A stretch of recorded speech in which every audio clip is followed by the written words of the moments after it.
Good evening. This is the Town of Mount Airy Planning Commission meeting. The date is November 24th, 2025. It is 7:30. The first order of business, if I could ask you to join me in the Pledge of Allegiance. Pledge allegiance to the flag of the United States of America and to the republic for which it stands, one nation, under God, indivisible, with liberty and justice for all.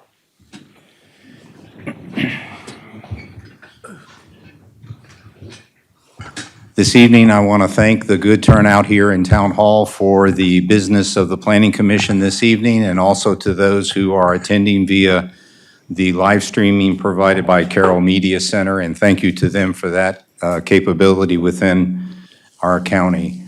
The next order of business is the review and approval of our minutes from the October 27th meeting. So I will pause while my fellow commissioners look over the minutes that have been prepared.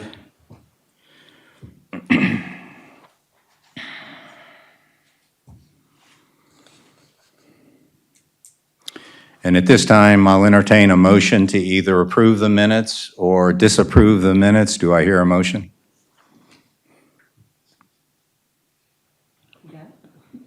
I'll make a motion to approve as written. Commissioner O'Malley makes the motion. Do I hear a second?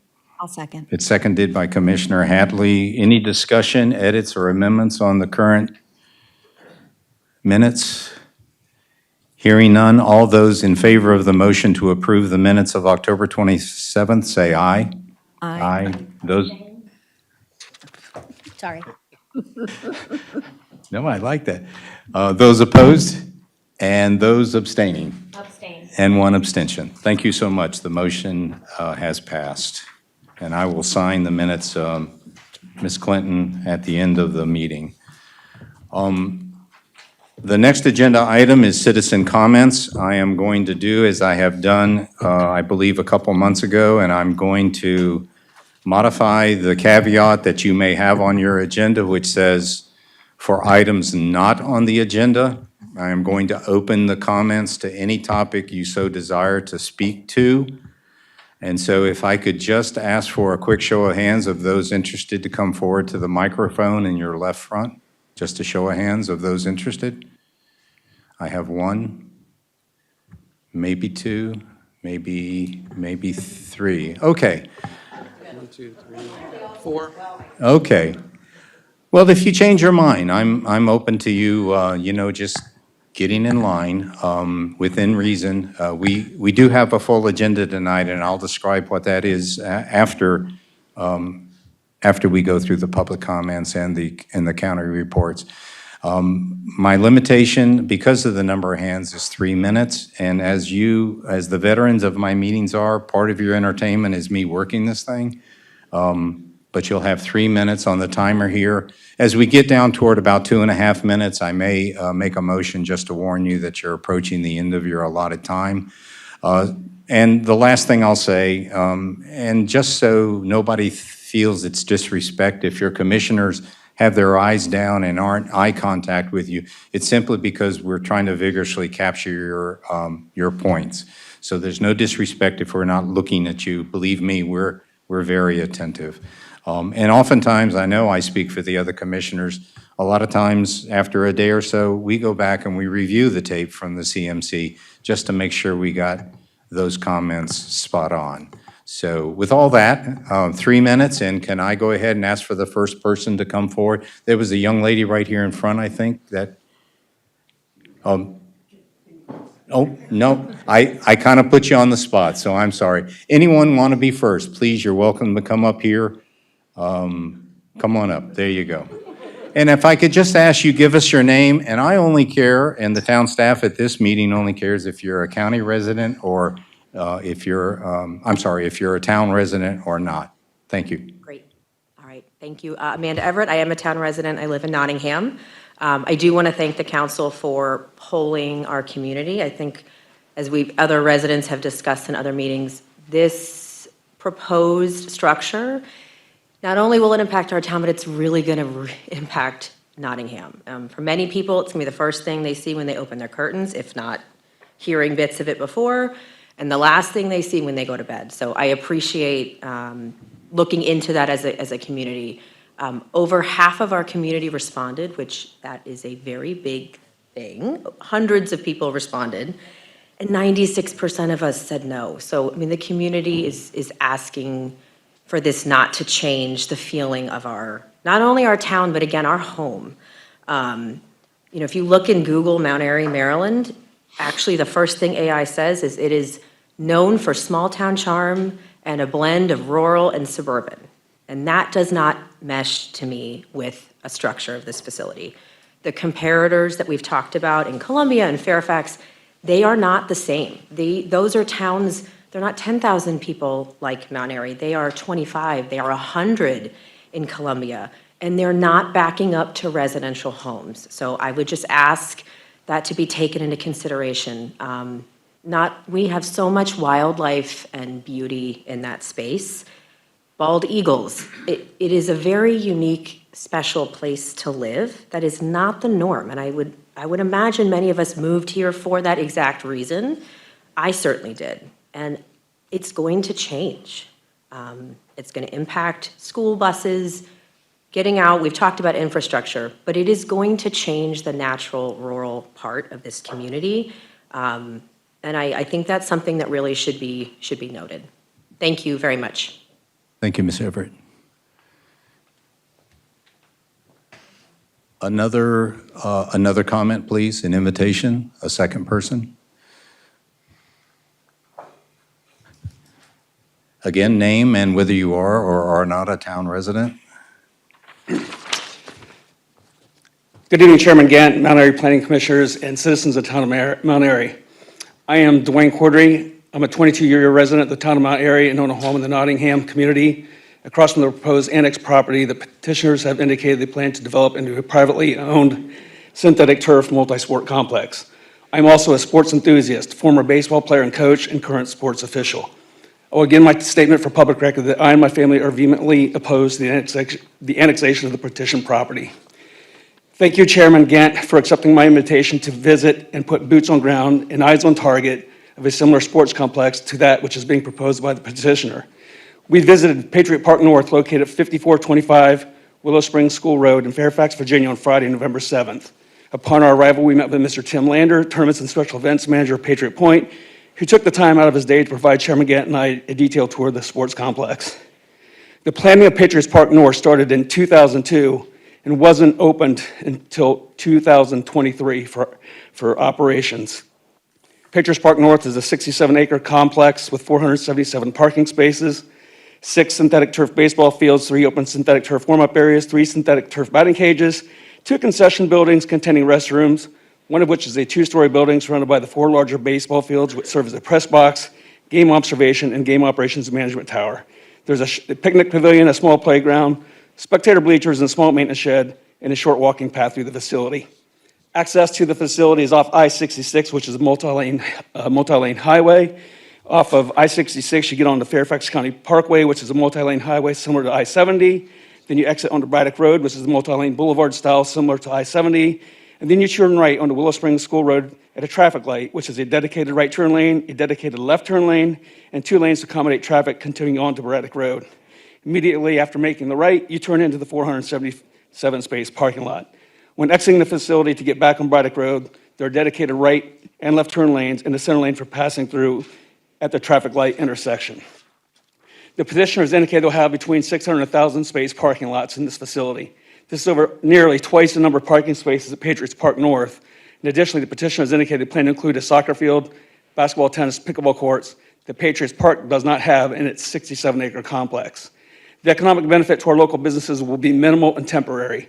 The excitement from out-of-town teams to participate in sporting events at a new sports complex will be short-lived after they have less than a favorable experience participating in events at this facility due to lack of traffic infrastructure and nearby family entertainment and lodging non-existent. 20 seconds, Dwayne. Okay. There's a lot here. But I can tell you the economic benefit to Mount Airy, it's not there. It's going to be in Frederick. And anybody that thinks Mount Airy is going to have a long-term economic benefit here will be fooling themselves.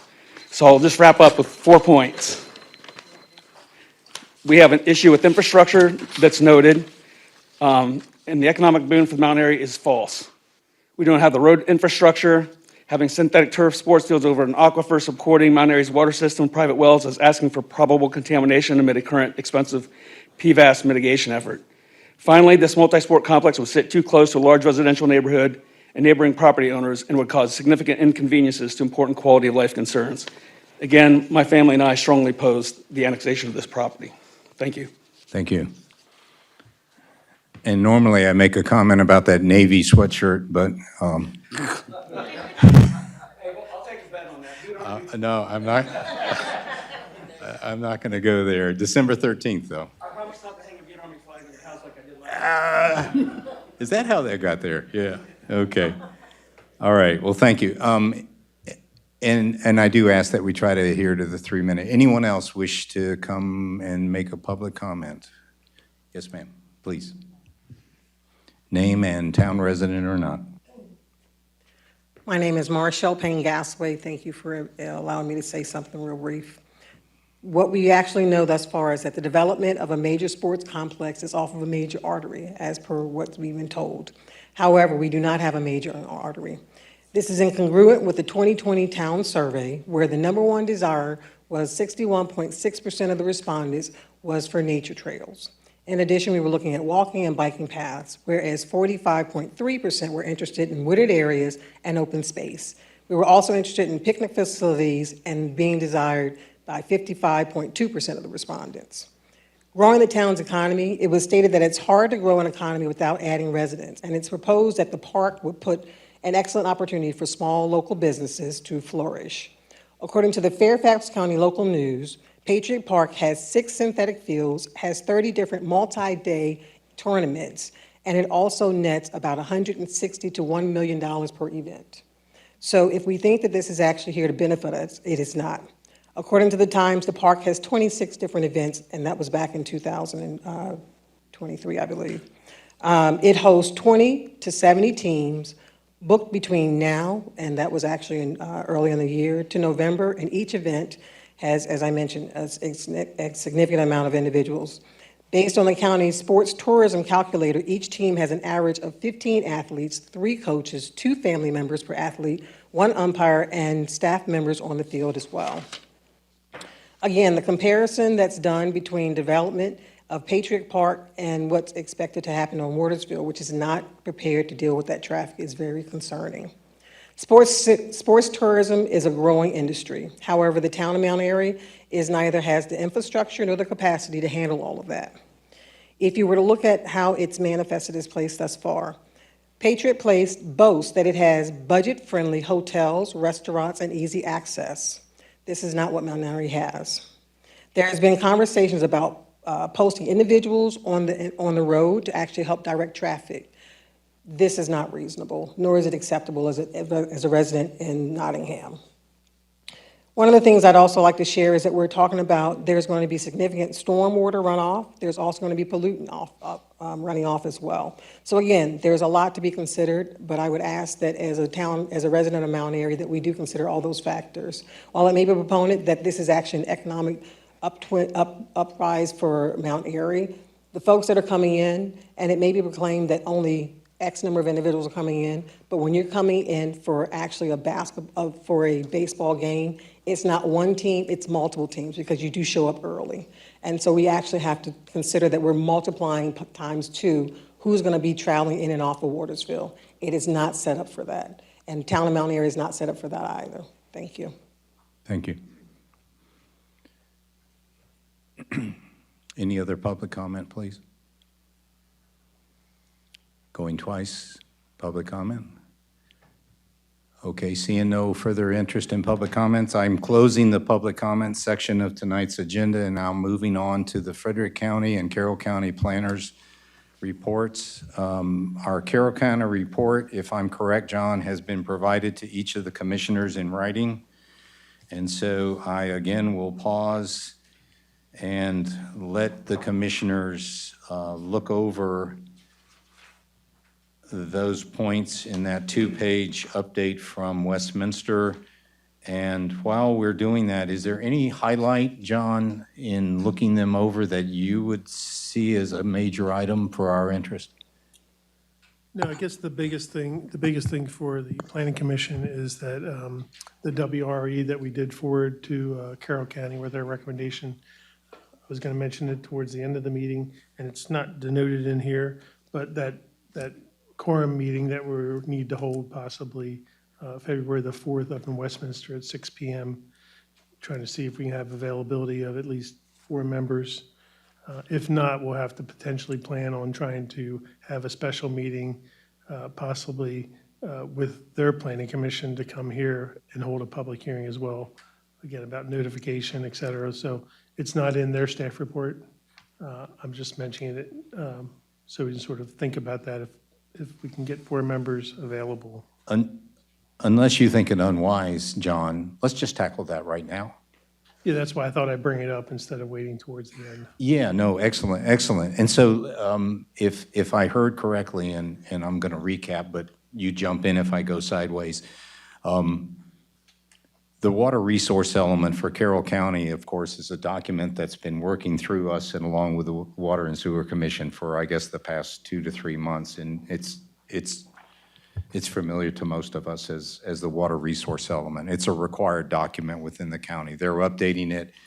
And because we have our own water system, Mount Airy has a specific part of the WRE, along with all the other county water systems similar to us. And so what has to happen by county code is they have to have a public hearing that allows the public to look at that WRE in toto, including our piece, in a public hearing setting.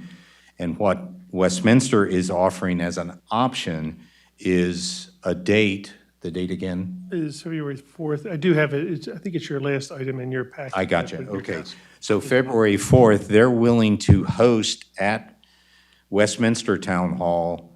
Or it's actually Carroll County government, Yes, and what the time, 6 p.m.? 6 PM on Wednesday, February 4th. So Wednesday, February 4th, 6 p.m. at their location in the county town hall. They're willing to provide that setting so that they can comply with the code. And the other stipulation is for us to represent our part of that WRE, we have to have a quorum arrive. Is that correct? That's correct. So a quorum is 4 people out of this 7 volunteer commission. So the first question is, we have some choices here. The first choice, and the choice that they prefer, is that we agree amongst ourselves 4 folks that will be at that meeting on February 4th at 6 p.m. to participate in that public hearing and be poised to answer any questions from the public regarding it. The other option is, if we can't do that, then we have to have our own public hearing on the WRE as a part of January's meeting. Right, we would have it as our January meeting, and that does fall within their window of between January 15th and February 15th to hold our own public hearing. And they would have to have a quorum that would have to come down from their representatives to here, so that planning commission quorum Okay. would be here. Okay. So, John, what's your recommendation? That we try to saddle up 4 people and commit to February 4th? That's the way I'd like to go, and I'm willing to also transport everybody from here to Westminster Okay. and back. They're saying it's only going to be about a half an hour. I do know that we have a large number of modifications to bring our map up to current with their map. So Okay. out of all the municipalities in Carroll County, we have the most revisions. So I feel like we should, it's really up to the commission. We can do whatever. If we're unable to get 4 people to facilitate that and agree to going up there on February 4th, then we'll just have to hold it at a public hearing Okay. before our meeting with the Planning Commission of Carroll County. In January? Correct. In January. Okay, so, so with that, does anybody have any questions? Any further questions about that option? Is there a sense among the, well, we're absent 1 tonight. Is there a sense among the 6 of us that there are 4 interested? I'd be interested in heading up on February 4th. I can go. So that's 2. I can go. Steve, that's 3. One more? Bill volunteered. Bill potentially would be available, I would think, but I'd have to reach Okay. out to him and see. Yeah, so, An alternate possibly, so if somebody were to get sick or something. so that's a good idea. Is there somebody that could be in the batter's box in case something goes sideways on February 4th? Anybody? Okay, so let's remain optimistic. But the problem is if we can't do the 4th, we've already missed the window for, so we really have to, if it feels like yeah, it's, unattainable to So- do that, then we should just plan for January. Yeah. Make a public hearing here and just No. let them know that now. Right. So let's do this. Let's both you and I pulse Commissioner Butts and see if, in fact, he can roger up to joining the other 3 on February 4th. Okay, And then if that's a no-go, we'll shift to January. okay, that Make- works. And make the best of it. And I'm sorry to Is throw that that fair, in right everybody? there. I mean, I don't see a third option here because we have a time constraint, so, fair enough. Okay, so you'll take the lead on entertaining Bill to, I'll reach out to Bill and then And the- convey to you what the outcome of that was and Okay. probably let all the other 3 people know. right, and It that, might just, I feel like my gut's telling me we're going to have it here in-house in January, so, which is fine. gotcha. And the other 3, again, were Steve, Martina, and myself. Correct, with a bill and a We question. got it. Okay. All right, And that's it for me.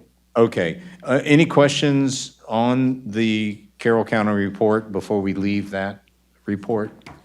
And of course, as I always do, because we don't have a, Bill, Brian, go ahead. Why are they pausing development in the Freedom area? I mean, I know it says here that they're, I guess are they overburdened with applications for this particular type of retirement villages, cluster subdivisions, planning commercial centers, and self-storage? I cannot answer that question. The- I don't know how to answer that question. Oh, okay. yeah, so for the public, the point Commissioner Bean is bringing up, there's an item on the report that says that one of the commissioners at the county level is asking to defer some county council decisions with regard to a particular area, the Freedom area. And certainly I defer to Mr. McCarron or to John, but a deferral usually means we just simply want to delay a decision until we get some more information. It's pretty much that.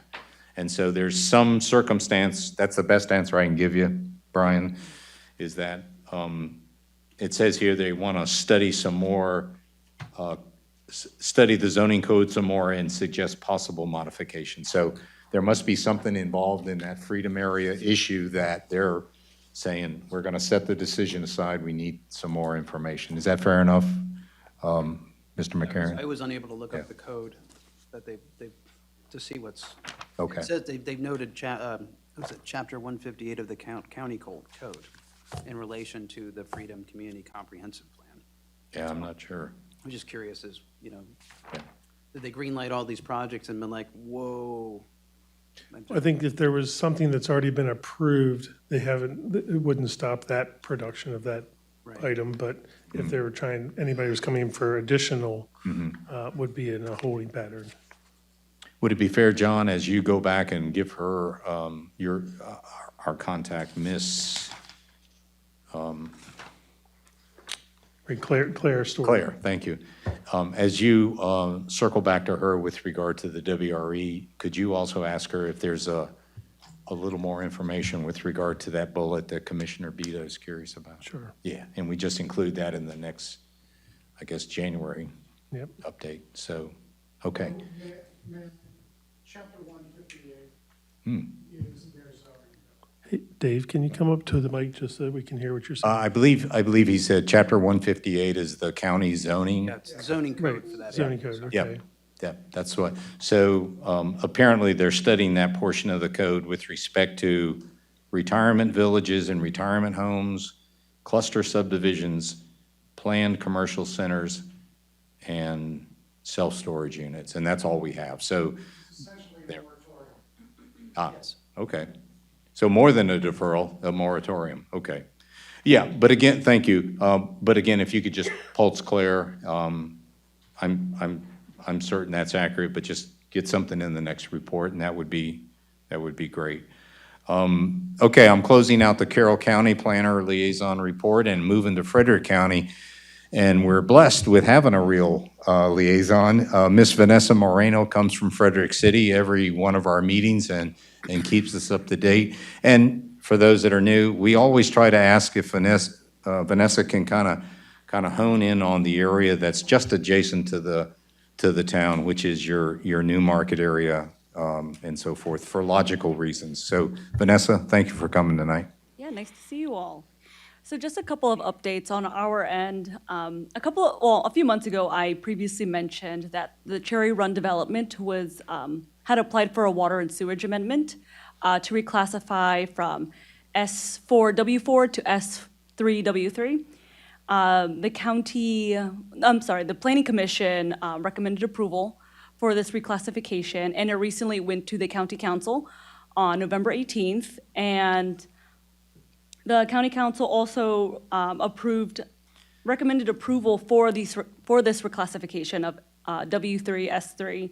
And for those who may not know, W3, S3 is for developments.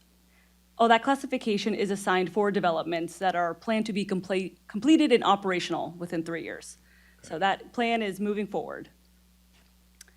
Let's see. And in regards to the critical data infrastructure overlay, the County Council will be reviewing this item next month at their public meeting.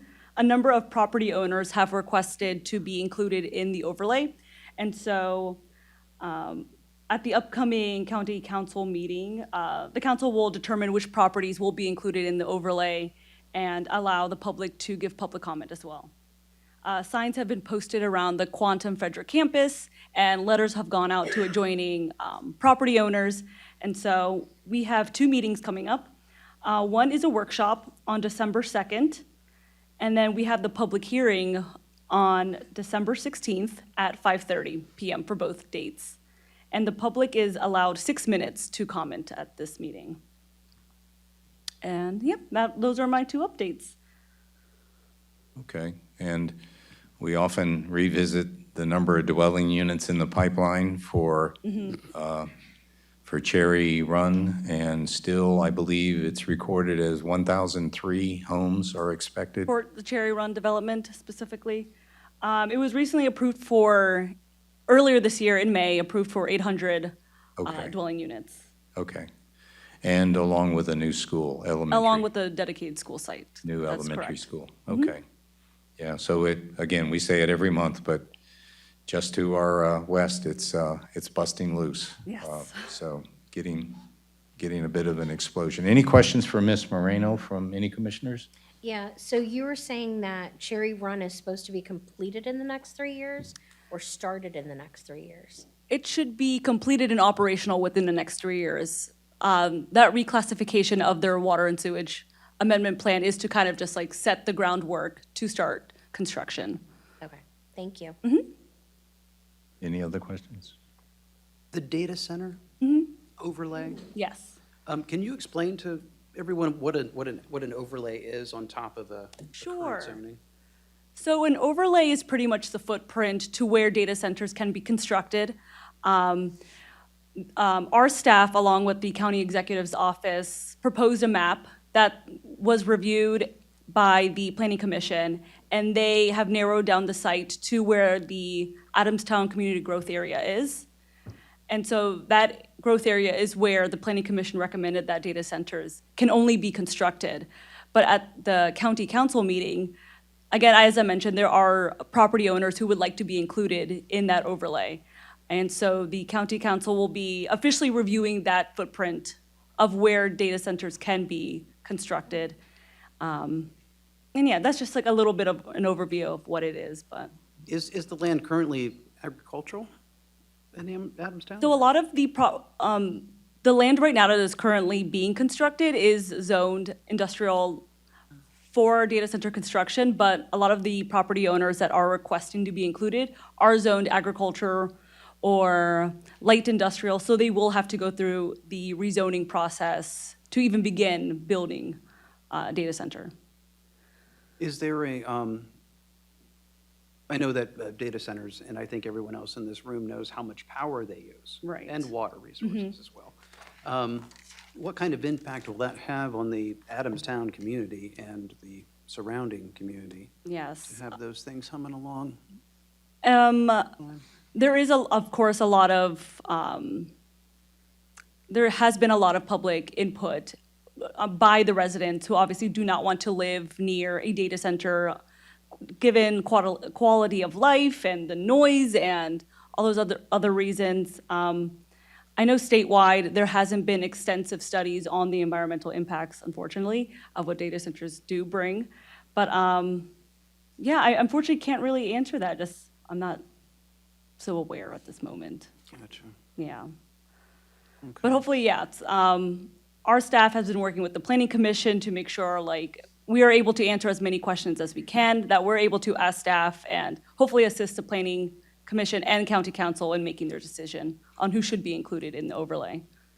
Was there any discussion based on the power needed to be provided to the data center if they're going to be using alternative energy sources like turbines or solar or anything like that? That is a great question. So there is currently a couple of data centers under construction right now, and these projects were approved a few years ago. And so I do not have that information on me right now, but I'd be happy to dig around, find some staff reports or any other information I can provide to you all. I'd love to know that. Yeah, absolutely. Digging that out, Vanessa, that'd be great. Thank you. Of course. Any other questions? If not, thank you so much, Absolutely. Vanessa. And please have a safe journey back to Frederick Thank you, and tonight. happy Thanksgiving and happy holidays. You also, thank you. Thanksgiving. Very nice, I love thank your you. sweatshirt. Thank you. Okay, no further questions with our Carroll and Frederick County planners. I'm going to close this agenda item. I'm now opening the agenda item for the annexation resolution 2025-47. And the task that's before this commission since its July meeting for us to provide a recommendation to the town council per the town code. And so I won't recap as I did in the previous because time is, I think, going to be full tonight with the agenda that I have underneath this particular item. I will preface by saying the business tonight will be to refine a addendum, a compilation of all of our efforts since July. The commissioners decided that we would set criteria by which we could evaluate and assess the petition request, the resolution, and then we would make judgments with regard to each of those criteria. That judgment would be informed by a variety of data, including the petitioner's information, and other avenues, visit to comparable parks, surveys, as was mentioned by the public comments. And so this document, which I think is probably on the order of 60 to 70 pages, simply is to be understood as not the recommendation, but simply the compilation of all of the questions and answers that we believe we've gathered to form a recommendation. I'm going to be optimistic in that once we complete the refinement of that draft addendum, that draft compilation tonight, and I have a structure for that I'll share in just a moment. But the way ahead, if we do achieve the complete adjustments and refinements, then I'm hopeful that we can update it, deliver it to the commissioners and the public during the month of December for their awareness and, of course, for the petitioner's awareness. And then, since we do not meet as a commission in December, we will have that time to digest that compilation of information and then return back here in Town Hall on January 26th for our first 2026 commission meeting, with the hope that at that time we can entertain a motion toward that recommendation. And then we can close our task that the council has given us and deliver it to the council for them to pick up the resolution and deliberate it on it. Our job here is just a recommendation. We are not the decision maker on the resolution, on the petition itself. We're simply in an advisory role, call a recommendation, an advisory role. And I'm hopeful again that we can do the job tonight so that we can provide that recommendation in January. We have until March 25th as our suspense. So there is a little wiggle room if January doesn't get that recommendation. But I'm hopeful that we can stay on target for a January completion. So with that, let's get about the areas of the addendum that I want us to focus on tonight to make sure, again, that they are accurate as the commissioners wish the responses and the answers to the criteria should be. They have all had time to look over the draft and form their own amendments and refinements. We will do Annex E, which is the criteria and the commission's responses to that criteria. We will then move to the pros and cons section in the front end of the addendum, where it's just a summary of what we see as the upside of the petition, and then conversely, the downside, pros and cons in short terms, okay? And then the last area is an area that in consultation with the town attorney and the town staff, we are going to go a bit beyond our task for a recommendation and also offer considerations to the town council if in the case of their approval of the resolution, if it's conditioned on that, if they wish, then we also would like to offer them some conditions, provisions that they may wish to consider in forming the final annexation agreement with the petitioners, okay? And so we have three sections: Annex E, criteria and response.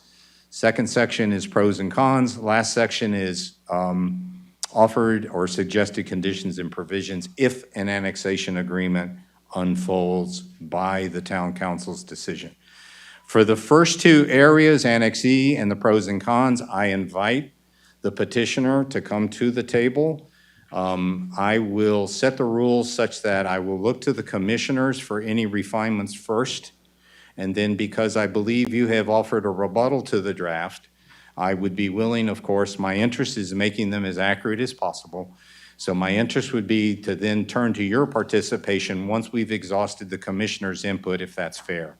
And then we entertain your ideas, okay? I think that's above board. I think that's even-handed. I will, however, ask that after we complete the Annex E and the pros and cons, that I ask that you step from the table as we go into that third area, which is more contractual, if I can use that term, between the town staff, the town, and the council. And I personally don't believe it's necessary nor, I dare say, appropriate, for the petitioner now to be negotiating conditions if an annexation agreement were to occur. Am I making myself logical? I hope. Okay, I'm getting a head nod. It's late at night. The wife had me hanging Christmas decorations, so I'm hoping I'm making sense. So with that, if you gentlemen and whoever you wish to bring with you could journey to the table. We only have one mic, so I do ask that you share it with whoever is going to offer input. And I ask the commissioners to turn to Annex E, page E1. I'm going to do this very quickly, and because I am going to move fast, I do want to state, you're not going to hurt my feelings if you say, slow down, Ralph, okay? And so let's pick it up on E1, and I'm going to ask for the commissioners to tell me, do you have any suggested refinements to the current draft answers on those criteria on page E1? Ralph, I just want to clarify, is this E1 here? Because it's just one at the No, bottom. go, scroll further, keep going. Okay, sorry. It's at the bottom right, E1. You're going to need to keep going. There's enclosure A, B, C, D, E. There we are. The commissioners really overachieved. One, my God. Yeah. Enclosure, past that.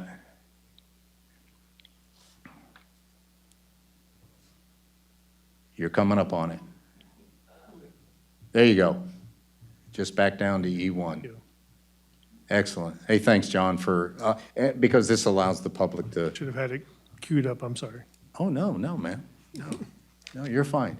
Okay, so without going down each one, I'm just going to ask for big muscle movements here on this page. Does any commissioner wish to offer an amendment to the answers present on that page? Not hearing none, we're going to move to E2. Again, muscle movements on E2. Are there any edits, amendments that would make any of our answers better?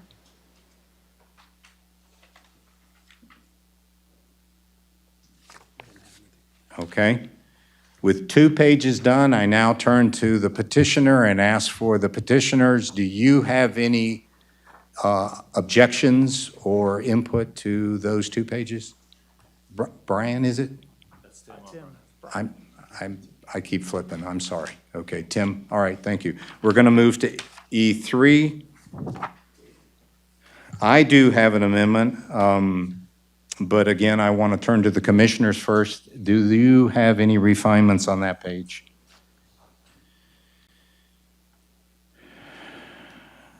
None? Okay. I do have a refinement, and it does require an interaction with the petitioner. It may involve Linhart Traffic Consulting. Do we have a phone number? We do. Okay. Is he in the batter box? Okay. This phone or that? We'll try it right here. Okay. So for the public, while we're doing this, I've asked the town staff to be a bit agile here, and we are going to call the Linhart with permission from the petitioner. I should have said that initially. With petitioner's permission, we are going to contact the gentleman. Is his name John? Nick. John, Nick? John Nick. Don was the lighting guy. Okay. Okay, let's try it again here. So while he's doing that, my first question is, I make a response here that says, it is understood the likely hours of operation of the proposed sports complex would be from 4 p.m. to 10 p.m. on weekdays. I'm going to stop there. Is that still accurate? Roughly? During the school year, yeah. So summer hours would be different. Okay, I will caveat during the school year. I will add that suffix onto that for clarity. It's busy. It's busy? Okay. And then I go further to say, and from the morning approximately 9 a.m. until 10 p.m. on weekdays. So the 9 a.m. was a guess, because I don't believe, I went over and viewed 4 months of interaction.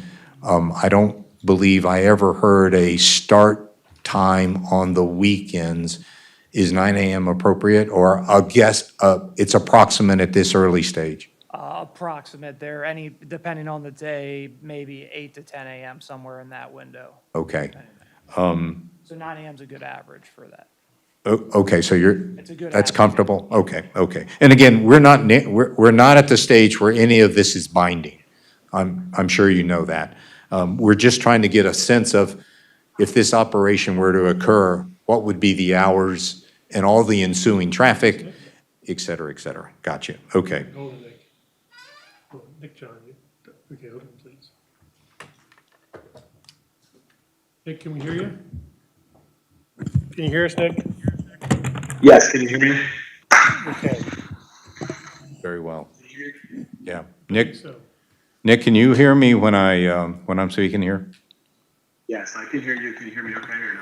Yeah, we can hear you. A little bit of, a little bit of an echo, but I think we can get past it. Let me try without my headphones and see if that's better. Did you hear what he said? something about headphones. Oh, Can he's you, got can you it. hear me now? Much better. Okay, great. Gotcha. I'm not sure you fully understand what we're doing here tonight, but I did ask the petitioners for the ability for us to be able to pulse you with any traffic-related questions, Nick, because our overall effort is making sure we have a full understanding of the traffic impact study that I believe Linhart performed, okay? Yes. Okay. And I was watching the hearing online prior to you calling, so I'm briefed Got- in what you're doing at this time. Okay, so you got you're teed up then, excellent.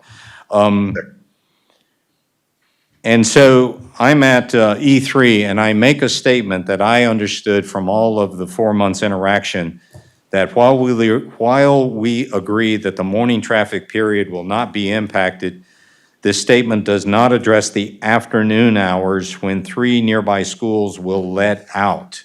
Does the traffic study address the weekday school in session traffic loading? And if it does, can you direct us to the page in the traffic study? So the traffic study is, it does address weekday peak periods, but those periods are typically 4 to 7. So it's possible that, it's possible likely that the schools letting out are not captured directly in the study at this point. What I understand from folks at SHA who I've talked to subsequent to our original meeting and trying to get a better grip on, the subject intersection is that the schools letting out are, an issue at that signal. And so I think, if and when this site moves forward, that's something we would need to make sure that our counts probably start. Typically, we go by the county, which is 4 to 7. But I think for this case, we would want to get something like 2 to 7 to make sure that we're capturing that school peak. Maybe even 1 just to make sure, we're not missing anything. But for what it's worth, in terms of the trip generation for the site, the overlap of traffic during that school peak is going to be minimal compared to the volume of traffic that the site would be placing during the hours between 4 and 7. So in other words, traffic on the roads, because of the schools is probably worse prior to 4, at least at that intersection, but traffic from the site's impact is going to be greatest between 5 and 6. So there's kind of a non-overlap. Okay. And that's because the hours of operation of the proposed hours of operation of the sports complex coming after the real peak of school bus traffic, which you say, I believe you're saying is more toward the 3 to 4 p.m. period. Is that another way? I'm not certain what time the school peak is. I know generally they're around the 3 to 4 period, whereas, or even earlier than that, Okay. whereas the peak of the site is going to be between 5 and 6. So Okay. the worst part of school traffic is certainly not going to overlap with, the worst traffic from this site. Okay, if I were to use the phrase, there's minimal overlap of the school traffic with the hours of operation during the weekdays during the school year, would that be accurate? I would need to confirm what time those schools let out. Okay. But I believe it would be accurate. I can't say for sure because I haven't looked at the dismissal times. Okay.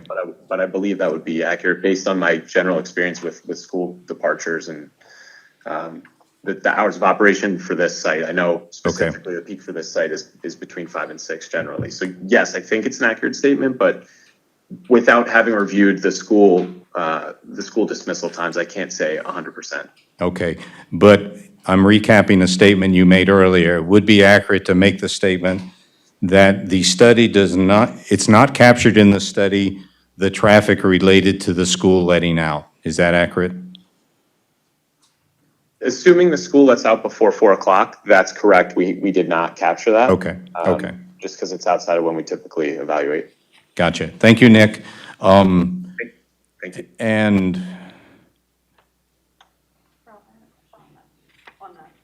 yeah, go ahead while I'm forming my next question. Go ahead. Commissioner Heather Wallace. If the schools are getting out in the, between 3 and 4 timeframe, then they're not, like, the children who would be using the fields wouldn't be, creating traffic to use the fields during that time. They'd be sitting on buses and in their parents' cars going home, right? I think that's kind of what Nick was saying. No, Yeah, I think but in here, we're saying the commission response is that, the statement doesn't address the afternoon hours, and it seems like it's almost moot, because the kids that would be going to the fields would not be going, they're riding home from school. Yeah, Okay. yeah, yeah, and I think if I'm not mistaken, I think Nick was trying to make the same thing, that they're two distinct events, because the peak school bus travel period should be tapering off by 4 PM, which is when the activity associated with going to the sports complex would be picking up. Okay. If I captured, Nick, did you overhear that? Yes, I agree with that statement. Okay, That's what I was trying to say. Okay, excellent. No, ma'am, no, ma'am. But what you can do is you can send those questions in to John Breeden, and we can certainly get that question in that manner, if that's fair to you, okay? So I'm going to close, let me ask one more time, Brian or Tim, any other elements of this school traffic with starting the operation during the weekdays while school's in session? Just want to echo what Commissioner Wallace said. We Oh. absolutely agree with that statement. Okay. They're distinctly different peak periods, is kind of how I'm also phrasing it. Okay, all right. All right.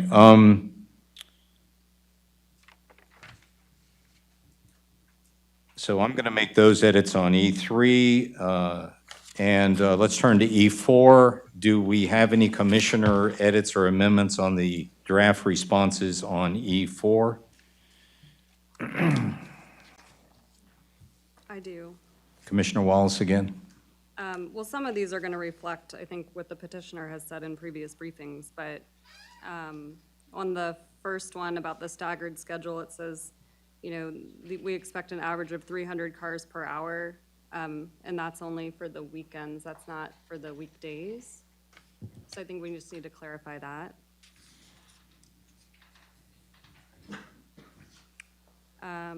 Okay. Do you have any follow-ups? Yeah, so let me turn to Nick with that question. I don't know if you heard that question with regard to the entering and exit average. Yep. And that may be data within the study that you could point us to the right page that depicts that? Yes, sir. I believe the question was related to Saturday, the 300 vehicles entering and exiting during the peak on the weekend versus the weekday. And that data is on Exhibit 5, which is page 12 of the traffic study. You correctly stated 300 Saturday peak period trips, 144 in and 156 out. During the PM peak, the numbers are 86 in and 45 out for a total of 131 vehicles.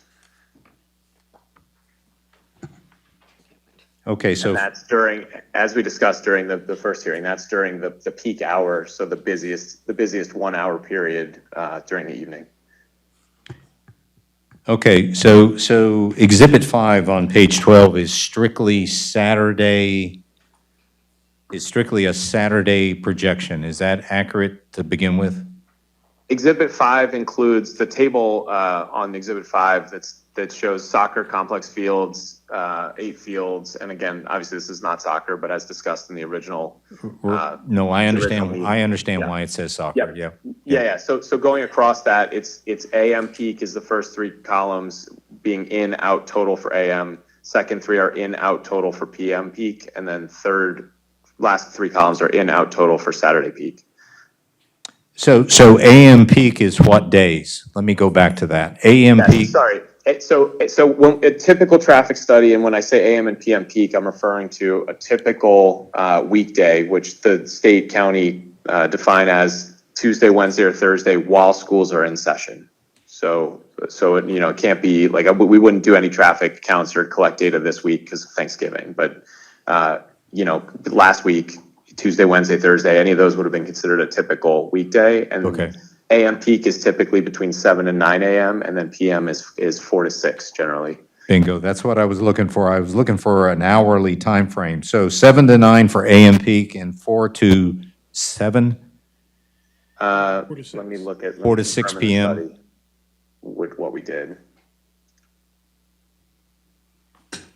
Yes, we did 4 to 7 in the study. So it's the highest hour within that 4 to 7 period. Okay. And then when you say on the very last section, Saturday midday peak, can you give me an hourly time frame for what midday means? Yes, in this case, it's generally, and in general, it's between 10 and 2, typically. Okay. 10 Things a.m. don't, traffic isn't, people aren't up and about as early generally on a Saturday, or at least as many people are not. There's no school drop off. The highest volumes of traffic on a weekday, on a weekend typically occur in that 10 to 2 period. Okay. And I'm turning to the petitioner now, but you're not only looking at Saturday tournament play, but also Sunday tournament play. Correct. So the Saturday midday peak would be data. It's a kind of a question, Nick. Would it also be appropriate for Sunday? So we evaluated Saturday because generally Saturday volumes are higher than Sunday.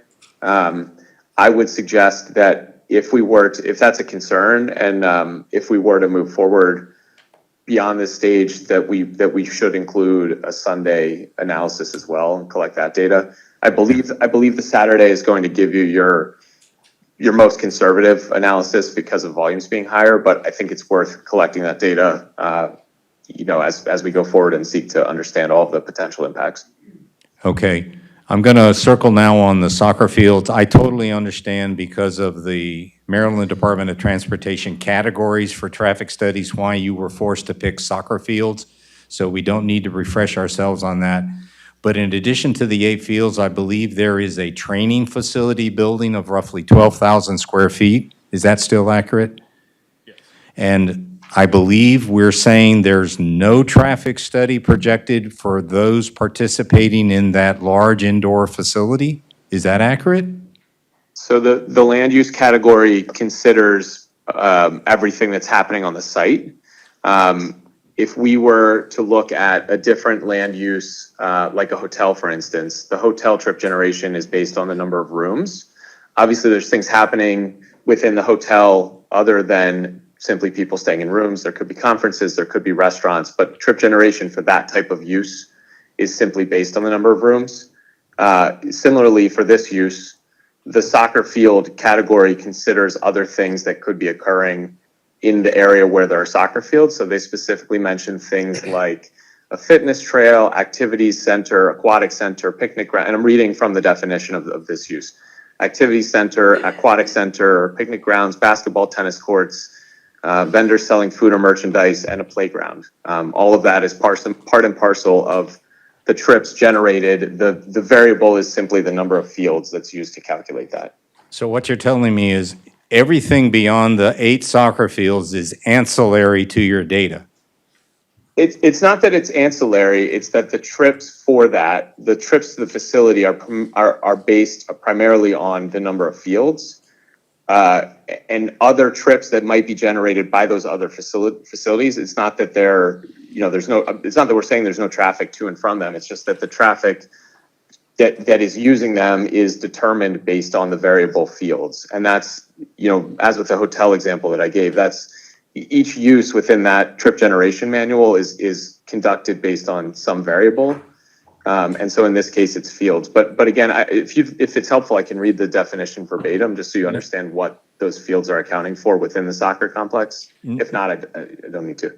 No, not necessary right now. What I'm trying to put my head around, and maybe I'm the only commissioner doing this, is I know there's going to be other activities on that parcel, one of them being a large training facility, others being, of course, a walking trail, basketball courts, playground, et cetera. How do we in a traffic study account for the projected traffic associated with those other areas beyond the soccer fields?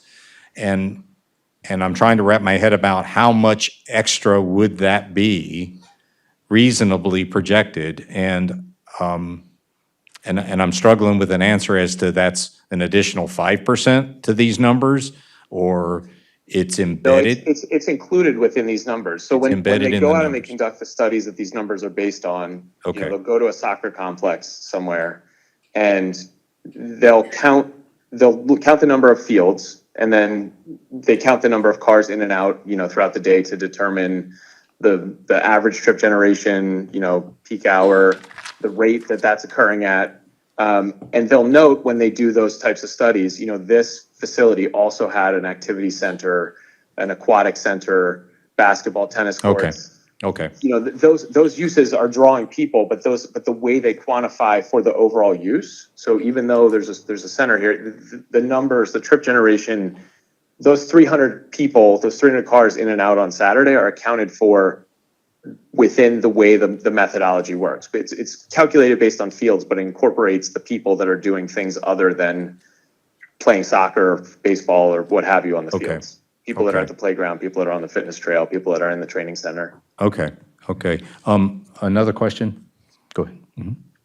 Nick, the details that you put in here for Exhibit 5, is that a total car count of Saturday midday peak of 300 cars in and out?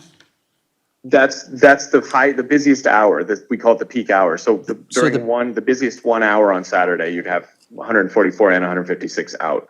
And that's on top of your weekend peak hours of 10 to 2 of 1,817 current residents driving in and out of their communities. So it would be 1,817 cars between the hours of 10 and 2 on page 21 of your survey, plus 300 cars on your Yes, random it's on average top you have of whatever traffic is out there already. So if you go to page 7 of this, Exhibit 7 on page 14 of the study, those are the total volumes. In parentheses on that exhibit are the Saturday peak hours. So again, that one busiest hour on Saturday. So for instance, if you're looking at that exhibit at intersection 4, which is Watersville and Runkles Road, there are 13 left turning vehicles on Saturday traveling eastbound, 118 through vehicles traveling eastbound, 100 westbound throughs, 4 westbound rights, et cetera, et cetera. I'm just trying to kind of explain, but so the volumes out there today will increase, based on, Exhibit 7 on page 14 includes the traffic from the site. So that's existing plus the traffic from the site. But those volumes for a 2-lane road, 100 vehicles per direction or 150 vehicles per direction are relatively low. In fact, very low volumes, for that type of roadway. So there is capacity to handle the traffic that's out there. Do you have a crystal ball that determines what this actual capacity can be? There's a lot of science within traffic engineering, and I don't need a crystal ball because we're using the science of traffic engineering that's been developed over the last 70 plus years, which includes this trip generation methodology. I mean, those are numbers I'm pulling from my hat. Those are numbers that are accepted by the state, county, town. These are, and the way these studies are done are based on a specific methodology that determines how this is conducted and what volumes of traffic are likely to be there. So no, I don't have a crystal ball, but I do have science backing how these studies are done. I see your science on Exhibit 9, where it says evening peak hour, number 1, Maryland 27 Ridge Road and West Watersville signalized light. The existing delay is a C at 27.3 seconds. The background delay is also a C at 27.6 seconds, and the total delay is a C at 30.3 seconds, which is pretty much 2 or 3 cycles of that light. If anyone else in this room is sitting at that light that wants to turn to left? Yeah. So consider that C not being a C anymore after this sports complex comes in. Yeah, Nick? The total delay on that table is with the sports complex. So to clarify what those 3 scenarios are, existing is the volume that's out there today. Without, we went out, we counted the number of cars on the road. So that's today. Background is kind of an intermediate term. That's today's volumes plus any growth in the area based on projected growth over time. So we look at the 10 years of data and what the average growth along the area roadways has been. And then total condition is those two conditions together, plus those site traffic volumes that we're talking about from Exhibit 5 added to that. So that total condition is the impact you would see from the site. And Nick, Commissioner again, my question, I'm going to walk us through it. So let's go back to Exhibit 5 where you show the Saturday midday peak data that shows 144 in and 156 out. Are you with me? Yes, sir. Okay. 144 in and 156 out. We turn the page to Exhibit 7 to that diagram, and I'm seeing at the site access point 3, the 144 and 156 should somehow add up within those parentheses numbers. Is that correct? That is correct, yes. Okay. So I'm seeing 51 go in from the Nottingham direction. I'm seeing 93 go in from the Maryland 27 direction. Are you tracking with me? I am, yes. Okay. I add those two, I get 144. That's correct. And that aligns with Exhibit 5, which says at peak on Saturday, 144 cars are expected to be turning into the proposed access point, right? Yes, sir. And I can do the same drill with regard to the outbound 156. Same, right? That's correct, yes. Okay. And I went through that not only for my education, but to kind of understand where all these groups of numbers are within that Watersville Road line. Are there any other questions with regard to the peak projected traffic in and out of the site on Saturdays or weekdays? Commissioner Walls? Can we agree that that's at this point in time, just for the record? Oh, sure. That's at this point in time. Correct. And so by the time, a concept plan would come in or something like that, all of this would be very different. Correct. Okay. Correct. And if I may elaborate on Commissioner Wallace's great observation is for the public here is that this traffic study is not the traffic study that would be allowed to come before us if we go into the site planning process. So let me make that clear. This is a traffic study that the petitioner was asked to provide as a part of our cost-benefit requirements, and they've provided us this information. An approved traffic study means that it has to be approved by both Maryland Department of Transportation and the State Highway Administration, two entities which don't have eyes on this data currently that we're looking at. So we're looking at preliminary projected traffic. Nick, anything wrong in what I just described with your study? No, that's 100% correct. The only Okay. thing I would add is that this study is conducted to the standards that we would undertake a study for those agencies, but certainly the detail of review and the expertise that those agencies as well as town staff bring to the equation, Right. is extremely valuable, and Right. all of this would be thoroughly reviewed. Yes, you're spot on. Okay, good. And I left out a key person in this, and I never like to leave out our town engineer, but we would also have Barney Quinn, our town engineer, looking over that formal approved MDOT SHA traffic study. Barney, that was a shout out to you. Okay, all right. So we would have our local town staff eyes on this also, of course, Nick, as you well know, I'm sure. Okay. So we have an understanding of the data that's in the tables and how the data now migrates into the diagrams that has been provided by Linhart Traffic Consulting. I'm going to turn back to E4. Are there any further questions, amendments, or refinements of the answers That page also goes into the movements of expected patrons as far as leaving the park and using concessions and entering into the town for their needs, which may include dining needs, refreshments, beverages, meals, et cetera. Do any of the commissioners have any suggested refinement of that? I'm about mid-page on E4. I do. Commissioner Walls? So on the one about the economic benefit to the town, I mean, where are we getting this information from? I mean, we're speculating about whether patrons are going to prefer concessions over using town businesses. Correct. I don't know that that's an assumption we can make. So you're referring to the last sentence that begins with when players and families?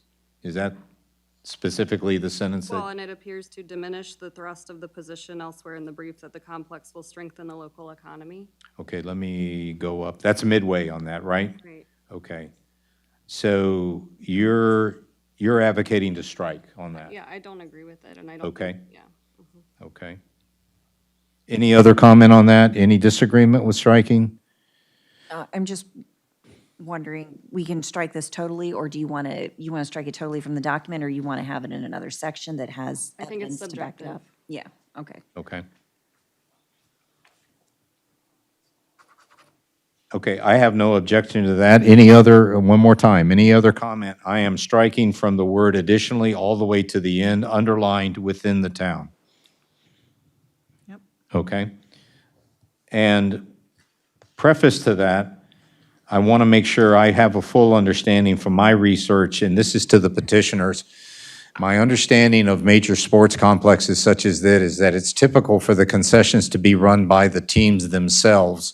These are volunteer adults that come into the physical plant provided by the sports complex, a counter, refrigeration, all those things that make a solid concession.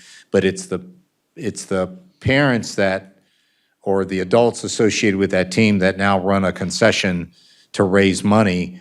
Or are you looking at a different model for that? I'm just curious. Yeah, it would be different, like, we would be looking at maybe bringing in food trucks from the town or having restaurants from the town bring out their equipment to the park and running it there. We might have an in-house concession that's more just like Gatorade and not necessarily Okay. a full service, but that's how we were looking at it there. Because it's not uncommon, again, I'm kind of scratching this issue another way. It's not uncommon that fee-based field reservations also take a percentage cut from the concessions, which are then managed and sold by team adults.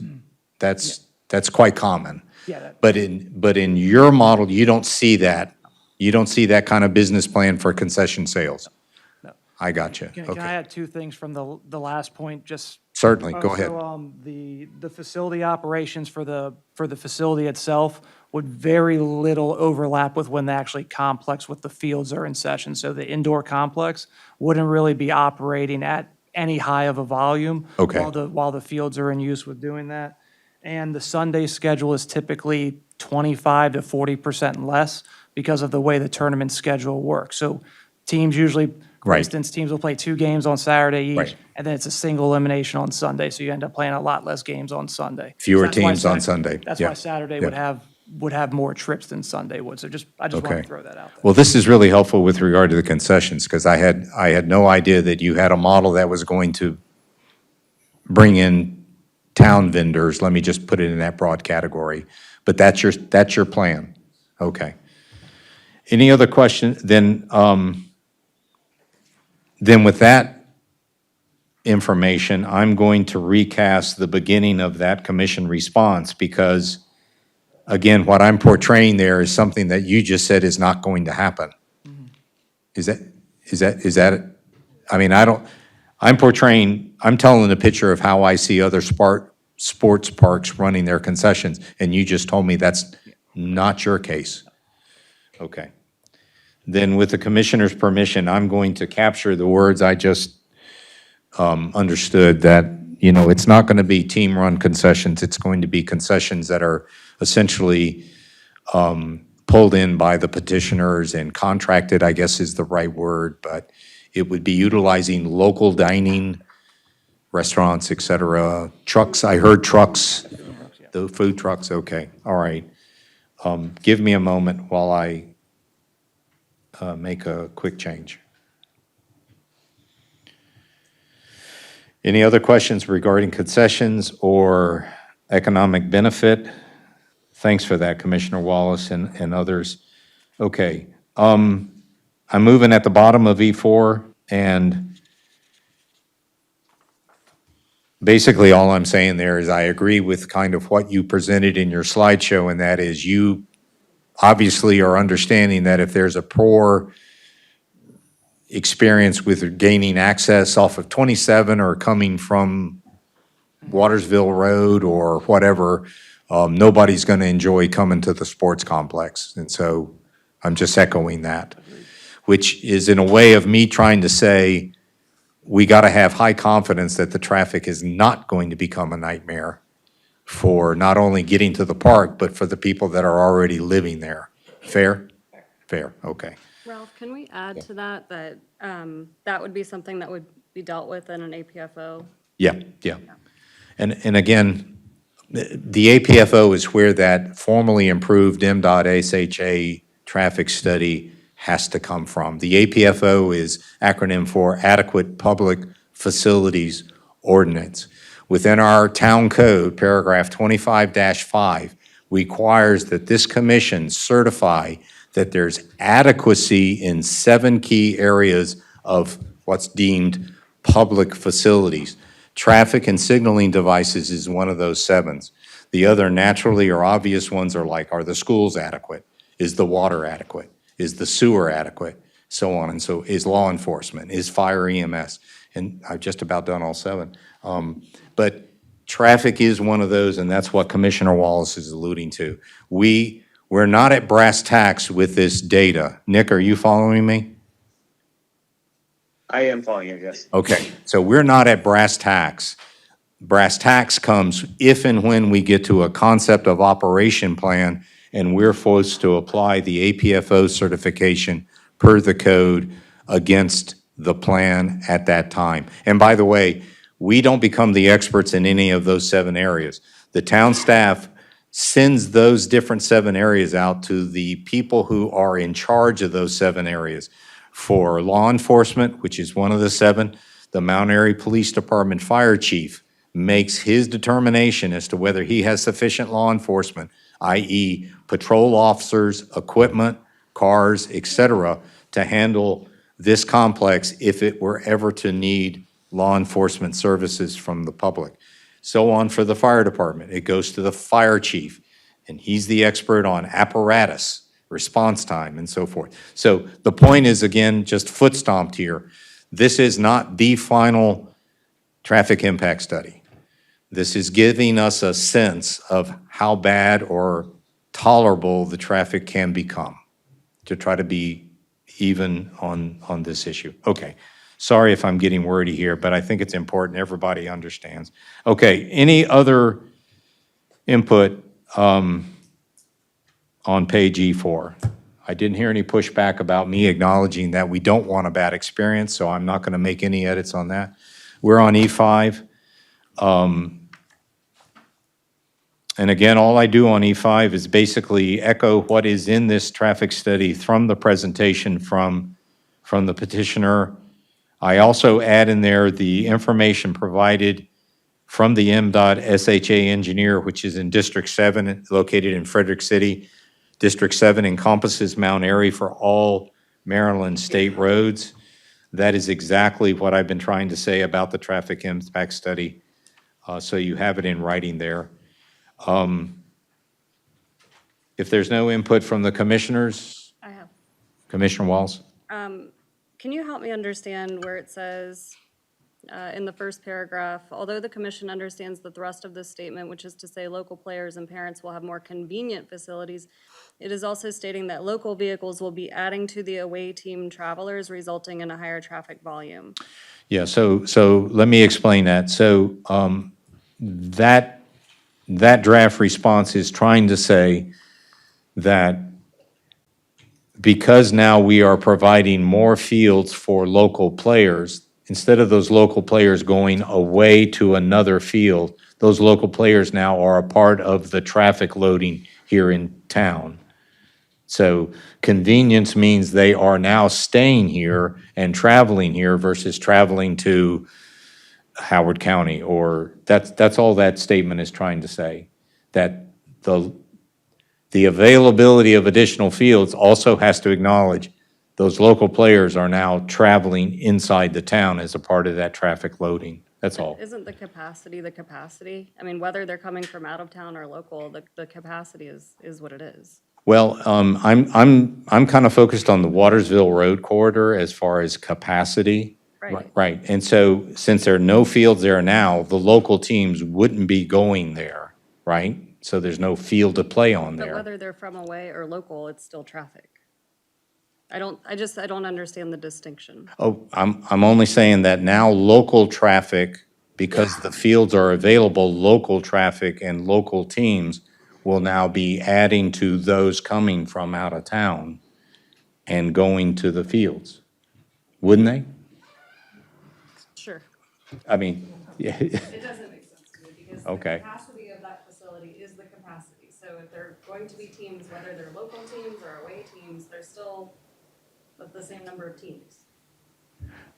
No, I'm not arguing. I'm trying to say that because we're now adding to the inventory of local fields, instead of those local teams traveling elsewhere, yeah, they're now adding to the volume on Watersville Road. But you're saying that we're adding to away team travelers. And The- you're talking about local away team travelers? No. Okay, it's fine, just let it go. Well, no, let me make sure. So away teams, let's recast them as non-local. They're away teams. They're coming in from outside the area. Those outside the area teams traveling here are now going to be joined, because now we have more fields. They're going to be joined by the local team traffic that would have gone somewhere else to go to that field. So now they're coming into that area of Watersville Road. It just doesn't. Okay. Well, Yeah. Commissioner Wallace, if you have 1,817 cars on a Saturday at midday without a field being there, I get what you're saying. right? I don't- So there's going to be away teams that come into the sports complex. There's going to be people from the town that go into the sports complex, adding to the traffic volume on that road. I think what he's trying to say is it's going to be the 300 cars an hour, whether or not, Right, whether they're local. whether they're local or not. It's just, Sure. he's just adding to the volume. So what you should say with that, Chairman Gant, is just say, stating that local vehicles will be, or stating that the volume of travelers will be increased volume. The travelers. Remove the away team and just say there'll be an increase with traffic. I think that's what Commissioner Wallace is trying to get to. Yeah. Okay. So on top of the 1,800 cars on a Saturday is going to be 300 cars an hour, or every 2 hours, or every 2.5 hours, or whatever, entering and exiting a multi-field. Okay, yeah, I can do that, yeah. Yeah. So trying to keep us moving here, and I'll turn to, before I leave E5, petitioners, do you have any suggestions on changes or anything incorrect? Now that you've received the traffic study, do you want to strike the response about no study information provided? Correct, yep. That's about mid-page. The comment, there was no study information provided, that will be struck and will be updated to reflect we do have a study now, or we have a study. And that also applies to, additionally, there was no sharing of data used, projected vehicle traffic. That'll be struck also, okay? We want to be accurate. All right. Then I'm going to move us to E6 so we can keep going. A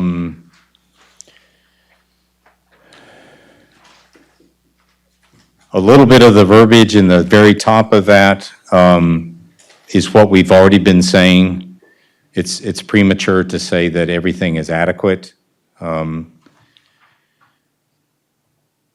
I would say that there's a need for us to insert some words here. It's premature to unilaterally state that the local road structures are adequate, and then there's a missing phrase. Local structures are adequate in the absence of a formal MDOT SHA approved traffic study. So I would be inserting in the absence of to go after adequate, adequate in the absence of.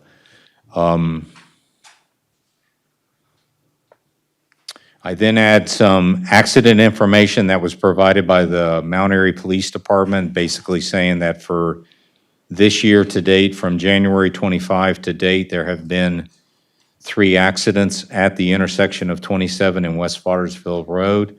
Again, this is just providing a sense of how serious, that intersection is to our interest. I don't want to even entertain whether 3 accidents is not a big deal or not. I'm sure for the people that were in those accidents, it's an immense event, but it's just fact of, gentlemen. I wanted to portray in case someone says, well, how big a problem is that intersection? Well, now we have some data direct from the police department, including injuries and including losses and including the vehicle types. School buses were one of the accidents involved. So anyway, I'm going to stop there before Bowlegs 2. Any adjustment to what is up to Bowlegs 2? I have a question for Nick. Sure. When I was reading this section, I went back to his report, and I was reading, because we're talking about being, it's premature to do this. Right. Or to assess this. And so I was wondering what, on page 9, where it says background conditions, what does it mean on 3.2 where it says background developments? Can you explain what that means? No background developments were identified that will impact the study area? Yeah, so basically, when we do the study, I was explaining the 3 conditions earlier. Existing is what's out there today. Background is anything that's planned to be constructed, not just planned, but approved to be constructed by you and the town council prior to this site coming in. And then total is with the site. So when we look at background, there's typically two aspects we look at. The first is general growth in traffic in the area over the previous 10 years. And we apply a general growth rate, which accounts for vehicular volumes, just growth, maybe that's not happening right on Watersville Road or right in downtown Mount Airy, but sort of like in the region, traffic tends to grow over time. So that's what section 3.1, the annual growth, is accounting for. 3.2 is if there are specific approved but unbuilt developments in the area, we add that traffic in as well. Generally, those background developments come from scoping the final traffic study with town and county staff.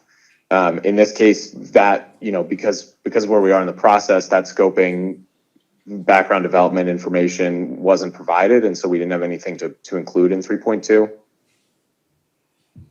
So you didn't look at the master plan to see what could be coming in the next decade? It wouldn't be master plan development. It has to be specific approved, like something that you guys have reviewed and has all the permits and has gone through the site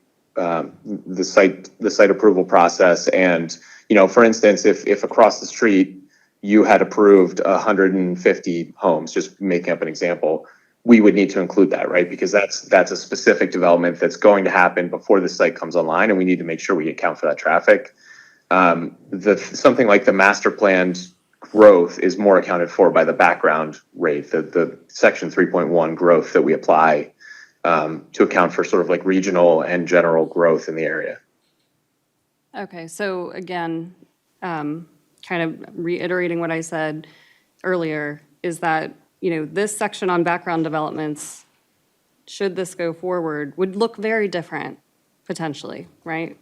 In a different traffic study, closer to the time that they're proposing to build, there could be more approved developments, which would totally change the conclusion in this study. That's fair, yeah. Yeah. So in other words, if, let's say, a development were approved by the county as another 50 homes on the backside of the paddocks. You know, that's in that area that's kind of off Watersville Road. That would have to be taken into consideration with a formal traffic impact study. I think that's Right. where we're going, right?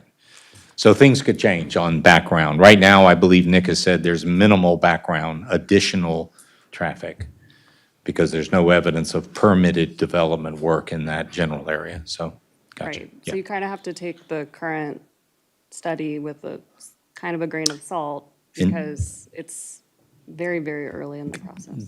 Totally fair, right? And it is not the official, it is not by any means the brass tacks for traffic information. We'll get that later if we go to concept plan, so. Okay, I'm going to, Nick, I'm going to ask if you could just stay in the batter's box because we're moving into water and sewer and some other areas, but stand by in case someone circles back to the traffic impact study, please, sir. I'm in the middle of E6 and I'm into the water areas of our criteria. Any commissioner amendments to the current draft response? I'm sorry, but I have another comment. Water, sewer, all of these things. When we're saying the information provided doesn't address our question specific to this sports complex's projected water usage, is that because we're not in the APFO process yet? Essentially, it says yes. It says, and I don't believe you gave us a projected gallons per day usage for your proposed concessions, proposed restrooms. Did you give us any gallons per day projected usage, Brian or Tim? We did not specifically, we gave the range of comparable size complexes. Right. To be like, this would just be the range we would be in. Okay. Because I'm not sure how we'd be able to be specific in that case. No, it's, so I'm inclined to say the petitioner projects the water usage to be comparable to the 4 parks they presented in their Annex Delta presentation. Yes. Is that Yes. accurate? I think we should add a caveat that that is something that is supposed to be addressed in an APFO. Also an APFO issue. Should be addressed in the APFO, and it's not necessarily required to be addressed here. Okay. Yeah, so let me just rephrase. It has to be addressed in the APFO. Yes. And the data here doesn't approach the certainty of the APFO certification. Okay. Everybody understand? I'm sure you guys are Yeah. APFO. You're Yeah. savvy enough to know where we're talking here. Been part of the struggle, I think a lot of the things is site plan Right. specific. Okay.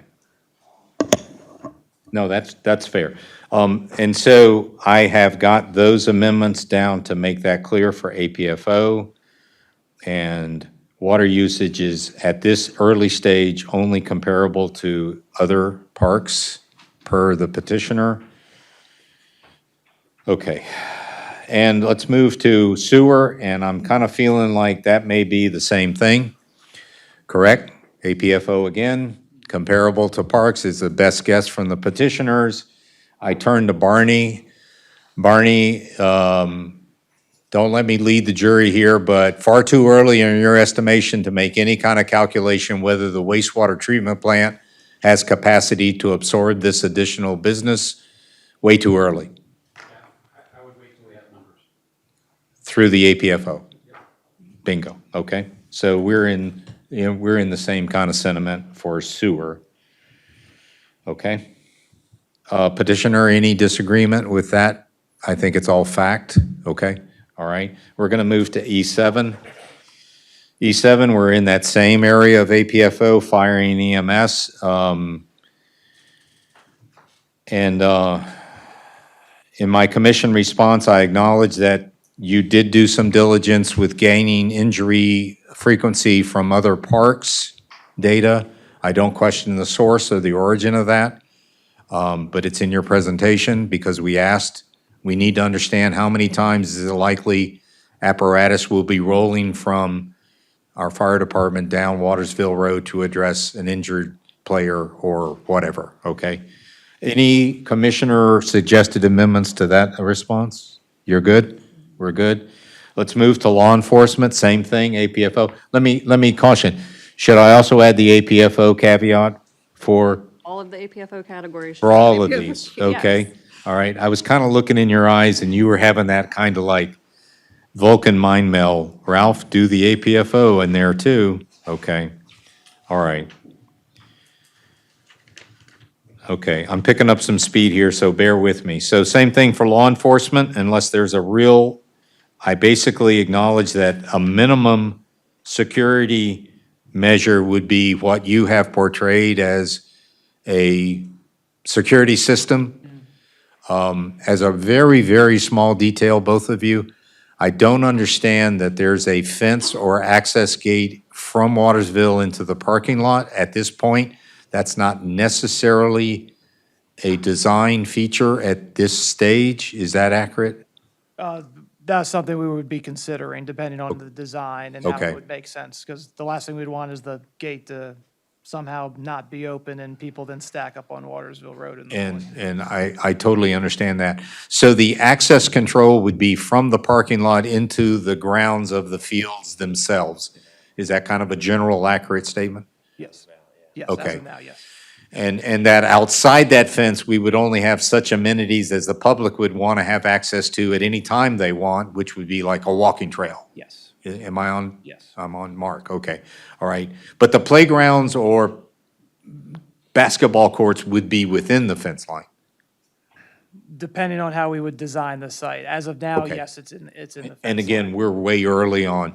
We're kind of waving hands and doing a kind of preliminary site plan. Yeah, we were doing that understand. because the concerns were the neighbors to not have that outside the gate, so then you wouldn't attract people maybe later at night to go hang out there. So that's why Bingo. we're keeping it there. Bingo. And that kind of circles me back to the question about the gate. I see I see the whole good and bad of the gate. Without a gate, there is, and I'm not saying we're that kind of town, but without a gate, there is the chance that you could have impromptu gatherings outside your operating hours that would be undesired, 20 cars showing up in the parking lot and doing Yeah. stuff, And again, I'm not saying it will, but I'm just saying a gate would prohibit that. So again, I think the access gate at the parking lot would be something, if you did get approval and if you did go to site plan review, I think it would be something this commission would want to visit with you as to how maybe there's some middle ground in limiting the parking lot from becoming a haven for other activity at night, with being respectful of the neighbors that are in that area. Okay, fair enough, all right. Okay, any comments with regard to the comment I have about the minimum requirements, security system with cameras, full perimeter fence, gated entrance into the fields area? Ralph, Yeah. did the petitioners, didn't they eventually provide the data on the police responses at the 4 comparable parks? Did I say they did not? It says there was no offered data on average police responses at the 4 comparable parks. I think we did get that, didn't we? I'd have to go back to Annex Delta.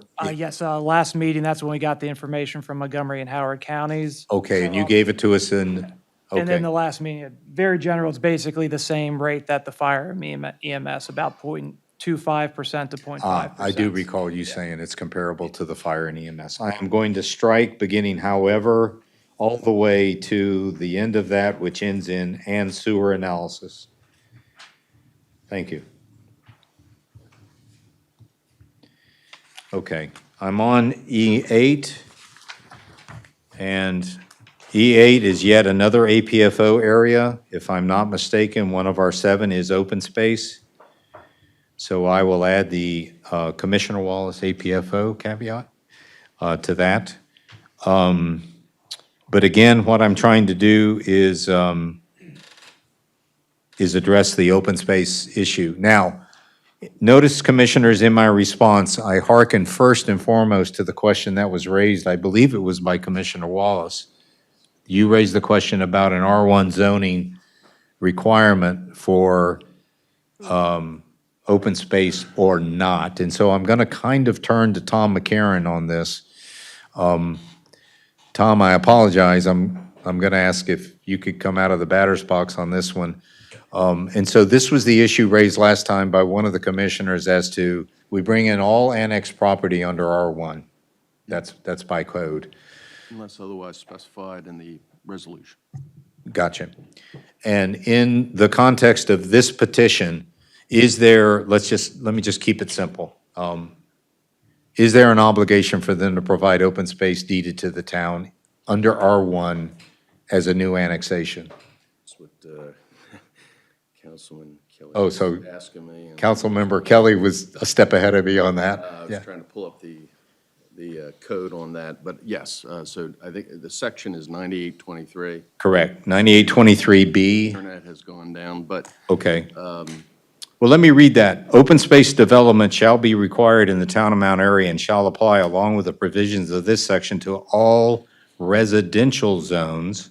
R1 is a residential zone. sure, It's very low density, but nonetheless, it's a residential zone. that's correct. Residential zones, the mixed-use districts, MXD, or special exception residential uses in commercial zones and any development with a residential component located in the downtown zone. So all those are the other areas of the town code. In accordance with the requirements set forth in the code applicable thereto, except that plats recorded before the adoption are exempt, et cetera, et cetera, et cetera. So 9823B alludes to answering that question as, yes, they do have to provide. Even though the activity or the land use is not residential, nonetheless, the litmus test is they are in our residential zone. That's how the code is drafted. That's exactly right. Okay, so then the answer of that is they do have to provide open space. Yes. And we would have to go through the required open space waiver, possibly, in the APFO process? Yes. Okay. So the answer is yes, Commissioner Wallace. So, I think Tim spoke to that last time, that they were saying that the outer perimeter was about 12-plus acres. Right. Which would have satisfied that. correct, right. Okay. So I'm not at the point of saying they're giving us enough, or they intend to give us some. I think we're at the very front end is, do they have to by code? Okay. And so I think that we have just resolved in reading 9823B, yes, they do. Regardless of land use, they are in a residential use zone, R1. And then during APFO review, there would have to be discussion about that open space. Correct. And whether it's adequate and. Sufficient. Correct. I'm with you. Other commissioners, Roger, up to that? Yeah, I mean, at APFO, it's kind of stated the obvious. We have that process for a reason. So we go through that for a reason during APFO. Okay. Okay. Ralph, I had one more question, and it was Sure. regarding it was kind of like the last sentence with the MAPD at the top of page E8, where it says the MAPD may experience a greater demand for traffic enforcement. Are you talking about like traffic direction? Are you talking about, catching speeders? Like, what are we referring to there? What I was alluding to there was, we had talked about, I think it was Commissioner Beta who had said, would it be feasible if we find ourselves with a crowded access intersection into the park, would we have security or dedicated people to help direct traffic? So that's what I was alluding to by saying may have a need to become involved at certain peak periods. It was trying to say that, and I believe you said you were amenable to that. Yes, but we don't foresee that. Okay. At what we're doing, because it's not a mass event where everyone comes in at the same time and leaves, it's all a trickle. So Right. it's a steady flow instead of just everyone all at once. It's We fair. don't see that being an issue. Which is why I chose the word may. I mean, instead of will. It's not a conclusion, it's just perhaps it could be a requirement for the Mount Airy Police Department to provide some traffic control at that point. It could happen. But perhaps if we are doing an APFO review about traffic, then that would be avoided to begin with. And so I don't know I think that part of the statement should be struck. Okay. So it's too hypothetical. I think it is, and then Okay. I don't know. I just think it's speculative.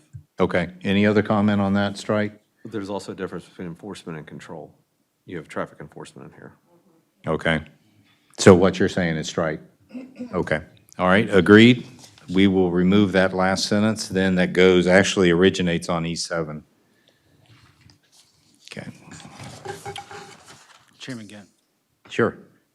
So I just want to, in case we're about to move on, the paragraph on E8 that said, regarding open space, that starts with however. Yeah, I'm going to strike that. Got it. Gotcha. Yeah, you read my mind, so it doesn't apply. Yep. But it is appropriate to say the petitioner shows intent to provide Yeah, or, space to and we've confirmed that, yes, it is, required. yeah. Gotcha. Okay. Okay. At 7, at the bottom of E8, we start talking about revenue. Revenue in this circumstance is highly speculative, as Councilman Kelly and I can both confirm, along with the town staff, right? Very difficult. Jared and your good folks, I'm sure, could attest to that. It's really, really hard right now to get a firm handle on any kind of fees or property taxes or any of that ilk with regard to additional revenue for the town, okay? I'm almost inclined, because it is so speculative, I know we agreed that that would be a criteria we'd evaluate. Just simply saying our response is, this criteria is too difficult to evaluate, and just leave it at that. Is there any opposition? I'd second that. Okay. I think we could strike that, narrow that whole paragraph down Oh, to. okay, gotcha. Any comment from the petitioner? We're talking revenue projections. Just in regards to, the tax fees and things of that nature, or in regards to everything? I think it was just writ large, revenue to the town. Again, when we formed that criteria, we were trying to look at every aspect of where the complex could have a benefit or a detriment to the town. Yeah, one quick comment for that, because I know that the Patriot Park North will use the task force findings, and the reason we did that is because every other park that's developed, I mean, Henry S. Parker in Salisbury claims 30 million, Ripken and Aberdeen claims 47 million in economic impact. Patriot Park North is the only park that claims less than $10 million. Patriot Park North has no restaurant and no gas station within 2.5 miles of their park. The reason why they don't have as big of an economic impact is because they go, 4 local teams go there, then they hop right on 66, and then they're out of there. So right here, it's 2.5 miles from our complex, our proposed complex, to get to 70. You have to pass 30 some odd restaurants to get there. So Okay. Patriot Park North takes in the local team aspect from their economic driver, where they come up with the 4.5 to 5.9 million. But Right. they actually have nothing that's of convenience. And anything with restaurants and gas stations are all about convenience. But again, in the context of what you're saying, and I'm not trying to diminish what you're saying, but you're leveraging comparable. Yes. And I think where I'd like to be on this particular question is focused on Mount Airy with what we know. Okay. And I understand it's quite logical to try to do an apples to apples, but the reality of it is these apples ain't exactly the same as those apples, right? And the economic climate around Fairfax, Patriot Park North, isn't exactly the economic climate around Mount Airy. And that's why I was saying how little impact they have relative to other parks is completely different than this setup, which is why I think just using Patriot Park North, once again, we used it just as a low-range number, not actually comparing to what people gotcha. spend it on Okay. there. So that's Yeah. what that was for. Well, again, I think I'm content with just saying it's too hard for us, and we risk being highly speculative. And- Yeah. So from what I understand, Patriot Park is a county-owned, not Correct. privately owned. It is So county it is owned. apples to oranges to me. Right, it's not the same apples. No. Yeah, very, very good comment. Okay, I'm on E9 now, so I'm going to make that change with regard to the revenue analysis. Too hard for us to do, leave it at that. And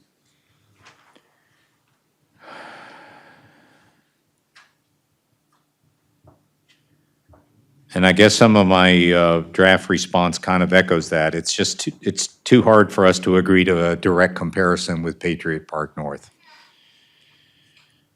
I am going to strike, or at least I'm going to advocate that I strike the 2 check marks with regard to how visiting teams will behave with their own preferences for dining.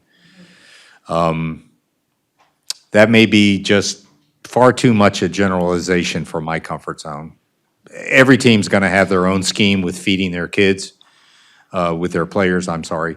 And so I don't want my 2 checkmark paragraphs to say, this is how 99% or above behave. I don't want that risk of a misunderstanding. So unless there's a commissioner objection, I'm going to strike those 2 descriptions of how teams dine within the park. Ralph, are you also going to strike the thing about the park manager making repeated reference to the Yes, required? Okay. yes. I am going to steer away. Don't get me wrong, there was a lot of good education, you know, in the research. It was a park that was offered by the petitioner, so it was a park that just said, go down and learn how they do it. Commissioner Bynack made a very good statement a moment ago. It's not like going to another similar Apple. It is widely different, different ownership, different type of management, different kind of, but nonetheless, it was some research to gain some better understanding of how these parks set up and how these parks operate. Okay, so I will, yeah, I'll scratch that Patriot Park manager comment. All right, I'm down at B at the bottom of E9.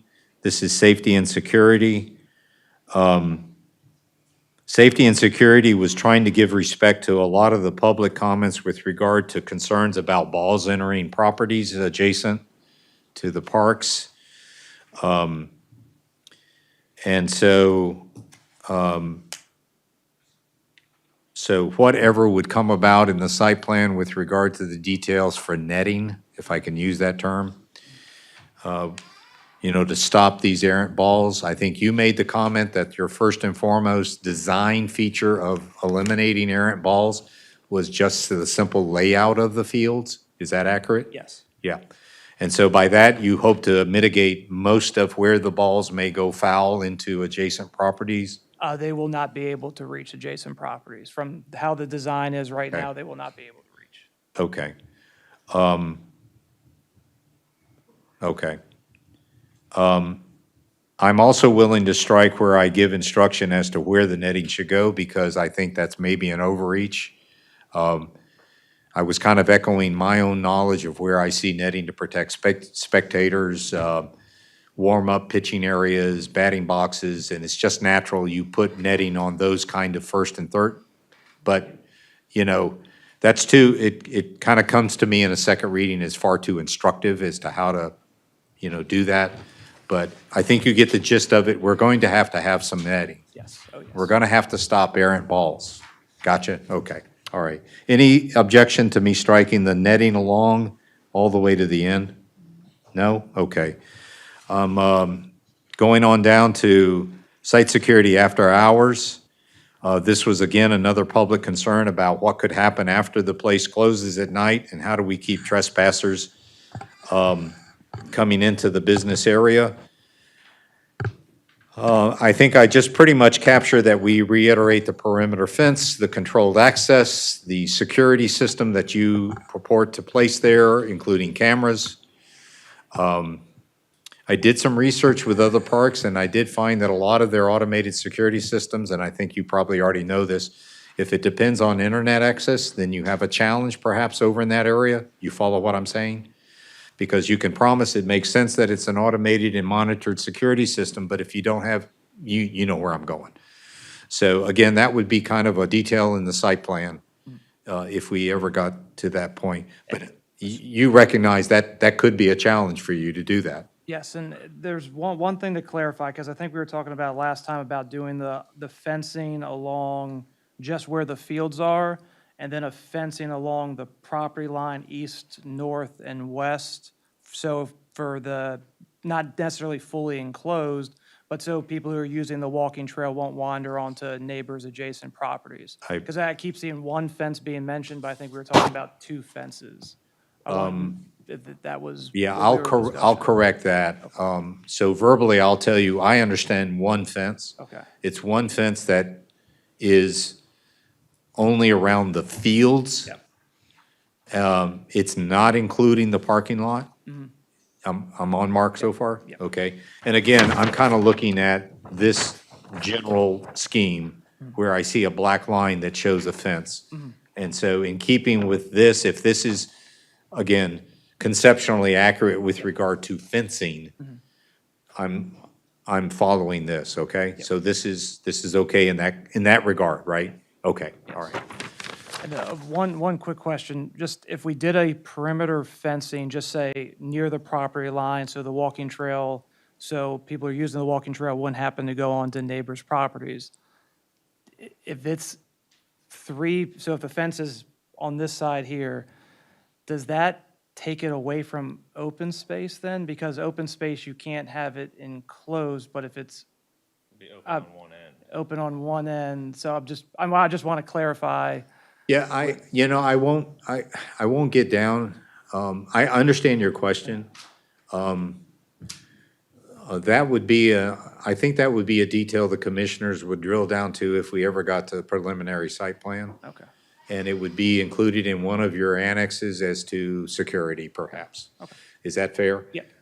And unless the commissioner has a different concept on that, I mean, right now, I don't think I want to spend too much time on saying, I understand what you're saying, and what you're depicting here is that the walking trail would actually weave its way through a corridor of fences. Yes.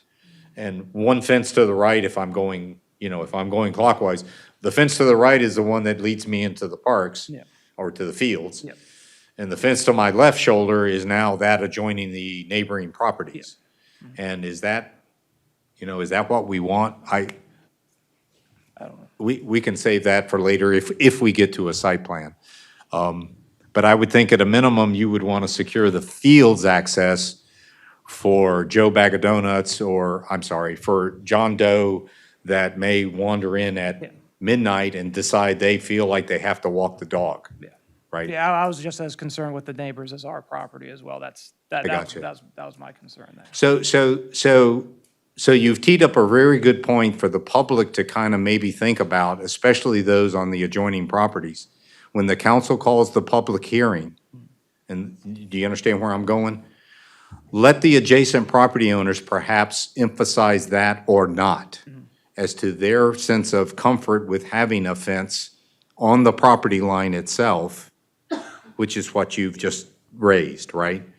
That their sense of becoming your new neighbor would require that the old adage, fences make good neighbors, kind of thing, right? Or are they content with them having the ability to walk out of their rear of their parcel and onto the walking trail unencumbered?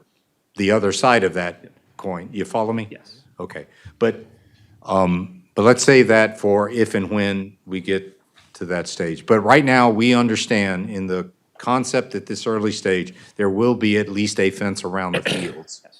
It will have access control. It will be closed if it's not open for operation. And if someone tries to abridge that fence, you will find out. You will know. Okay, fair enough. All right. I think we've got security well understood at this point. I'm at Bowlegs 3, measures to ensure safe vehicle entry and exit onto West Watersville Road. And I go into basically our discussion where you're going to make every measure to try to make that a safe entry and exit. Yes. In particular, on the exit side of that discussion, you are going to try as best you can to design an acceleration lane, and that would be primarily for the folks that are turning west toward Maryland 27. Is that accurate? Okay, and of course, you're limited to that design by the property that you're able to control. Any kind of site access improvements, like a left turn lane, would again be all determined by the traffic impact study as to whether it's even feasible to add an additional lane that's for left turn into the complex, because you've only got so much road width there to work with. Fair enough? Okay. Chairman Gant, Yeah. should we add in something, because that also, they may have to do something, the state comes in and says, you have to do this, this, and this, so we should add, just, I mean, maybe stating the obvious again, but, you know, in Gotcha. compliance with state highway. Gotcha.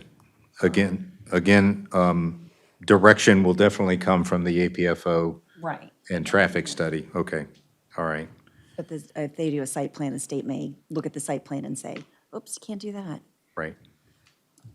Okay. All right, if we can go from E10 to E11. And we are getting close, folks, to the end here. Possible impacts to adjacent properties. And we start off with asking about the field lighting impact occurring on the adjacent residents. This is a popular item from the public standpoint, especially, you know, for not only the people across Watersville Road in Nottingham, but also, of course, those that are in the county. I reference your presentation, slide 10. Again, a lot of this information was presented by the Musco Lighting representative.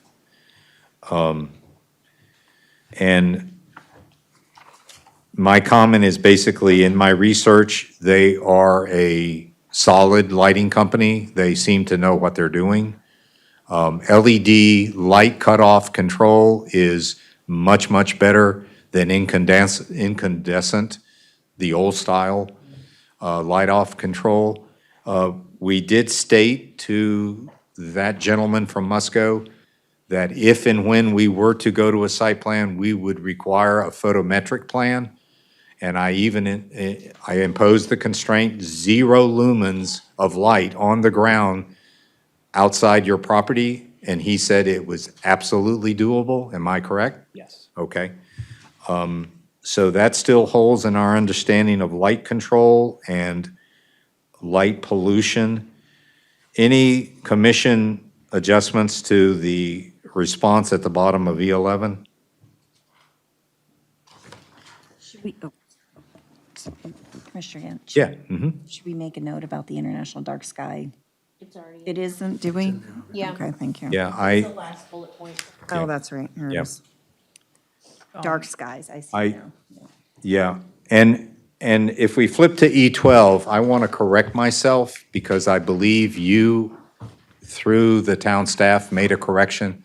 In my research at other parks, there's occasionally, given the time shift, early weekend teams arrival to do warm-ups because of the darkness at those early hours, 7, 8 o'clock.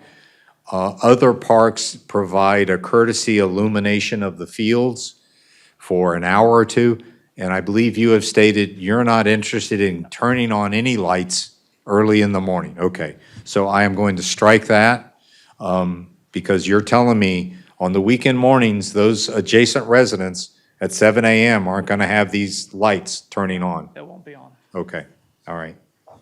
I'll strike that.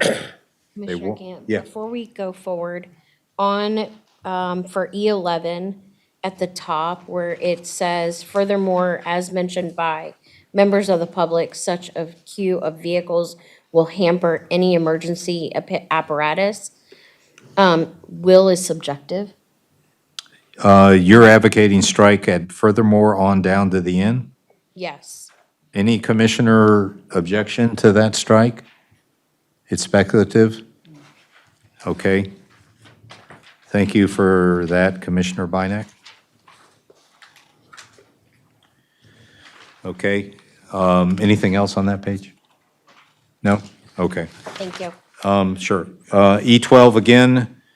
And if I can move down to Bowlegs 2, where now, again, the other impacts is asking questions about the noise levels.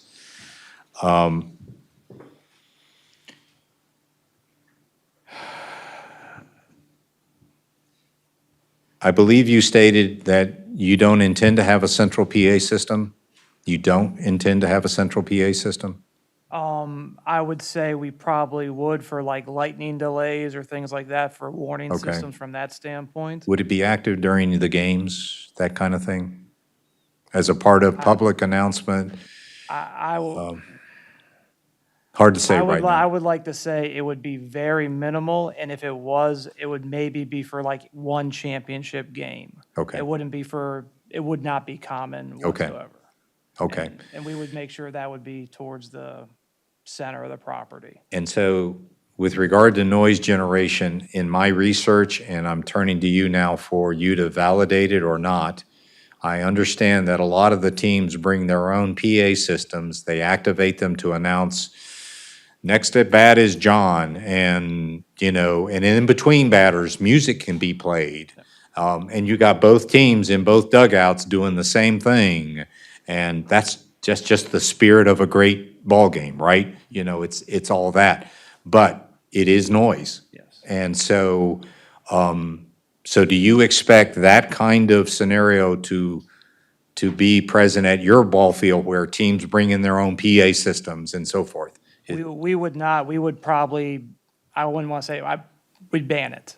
Because there's. You would there's- ban it? there- We know mostly it's for the younger players, like the 8, 9, 10-year-olds that do that there. Right. And having them with all that sound that's distracting from other fields wouldn't be beneficial to the other teams that are there with doing that. So we Okay. probably wouldn't have that be a part. You see that a lot at Right. complexes like Kiwanis Wallace. You'll see younger teams for HCYP do that, but the fields are so spread out, they're not, I don't want to say so spread They're out, not but the way in- they're configured, they're Right. not dugout next to another dugout where you might be distracting the team with that. Okay, so in your field reservation contract or policy, you would make it clear, leave the PA systems at home, the music systems, the boom boxes, as they're often referred to, and that would be a condition of the reservation. Yes. Okay, interesting. Ralph, I have something. Go on, ahead. It's actually in the section 1 above this one. So it's not about the noise, it's about the light. So the last sentence, lastly, the commission and petitioner are focused upon the field lighting, and we haven't addressed the parking lot lighting. Okay, and then it says, which is undoubtedly different, and that's probably true, and doesn't have cutoff technology, et cetera. But there is town code about lighting and dark sky and spillage, and, you know, we look for that in regular developments Right. as well. So I would advocate to just strike after the semicolon there. So that we haven't addressed. Parking lot lighting, period? Yeah. Yeah, yeah. And again, before I tend to agree with you, but let me ask, none of your presentation gave us any insight as to the type of lighting or illumination for the parking lot. So we haven't gone, Yeah, we would follow whatever the town code asks of us. it would be town code, okay. But again, I'm just being comprehensive here. You do understand that the parking lot lighting is the lighting nearest the residents of Nottingham. Right, and so there would be great attention placed on adhering to the code and minimizing, or as much as we can within the code legally, confine that illumination so it's not pollution into the backs, kitchen windows of those residents. Is that fair? Correct, and our goal would be to have that cut off the same time as, like, if we were to close a gate for the park, Right. gates closed, lights are off at the same time. Okay. Again, we go back to, we don't want this to be a bad experience. And, you know, once parking lots go in and lighting goes in, I'm kind of making a Captain Obvious statement. It's kind of hard to say, take out half of those light poles. Because my kids go to bed at 8:30 at night, and if your games are going till 10, I've got to now go buy blackout curtains. You follow what I'm saying? You know, we gotta put on the shoes of the people that are seeing this unfold, so, good. So you're thinking like I'm thinking, I hope. Yeah, and we've also been out tampering a little bit with the design to try to push the parking lot away from Nottingham, away from that section of Okay. houses with doing that there too. But we've been sort of going back and forth on how best to make that work. Okay. And maybe But, putting maybe putting those soccer fields that are on the top, maybe putting them down towards the bottom there, so those would be not illuminated, so those fields wouldn't be, so that Okay. you'd have a buffer. So when it gets dark, you then have 200, 300 feet of buffer before you get to the parking lot from where Okay. Nottingham would be. But the bottom line, Tim and Brian, is that you're as keen as we are on the noise and light pollution coming out of the sports complex. Period, full stop. Okay, all right. Any other amendments to this? I will make the adjustments, given the fact that they have stated there will be a policy that will not allow PA systems. I will say there could be a Central Park PA system. I do address that in here, but it's undetermined at this time, okay? And maybe if it does, it's for tournament play exclusively. Some, is that? Or warning system too for inclement weather. That's fair. Okay. I'm on the very last page, E13, and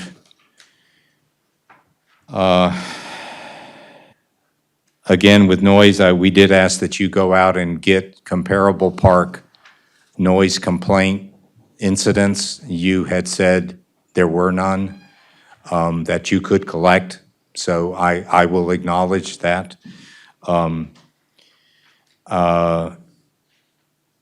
And that in the discussion I think we've had about, the apples and apples with regard to the proximity and density of residential housing to your park. So I'm going into I don't believe the Nottingham and the adjacent county properties are a good apples to apples with what we see at Patriot Park North. I believe your comeback is, but there is a high density of residential dwellings to the, if I'm not mistaken, to the east. The east side would be the closest. Yes. Correct. I would come back to you in this gentleman's discussion that we're having to say that, yes, I acknowledge there is a street with homes on it that have backyards that go toward a couple of the fields in Patriot Park North, but they're blessed with a very wide swath of wooded area. Yes. Is that accurate, right?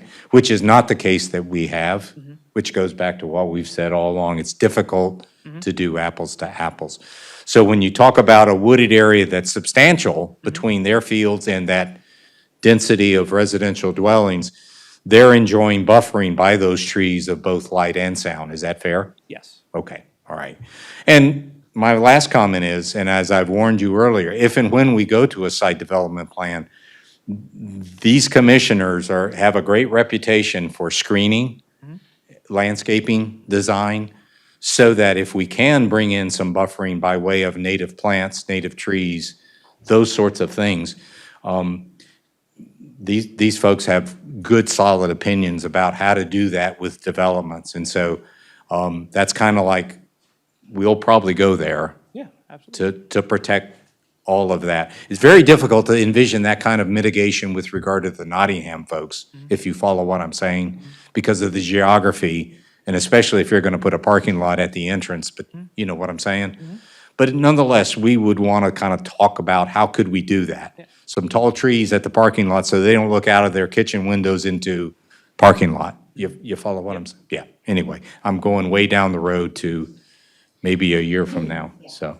Okay, last question, and this is important, Tim and Brian, because I thought I had it right, but apparently in your rebuttal, I had it wrong.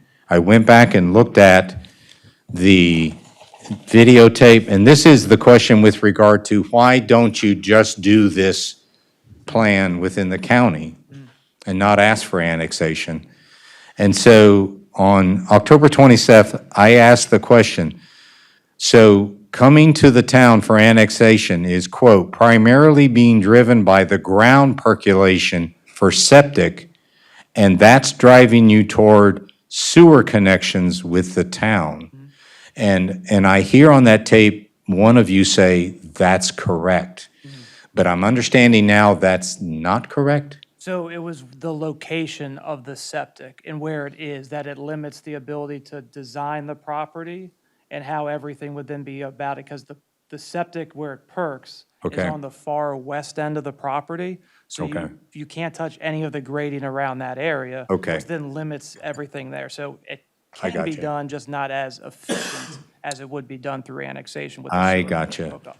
Okay, so it's not just the percolation, but it's where it does percolate and where that now constrains a good complex layout.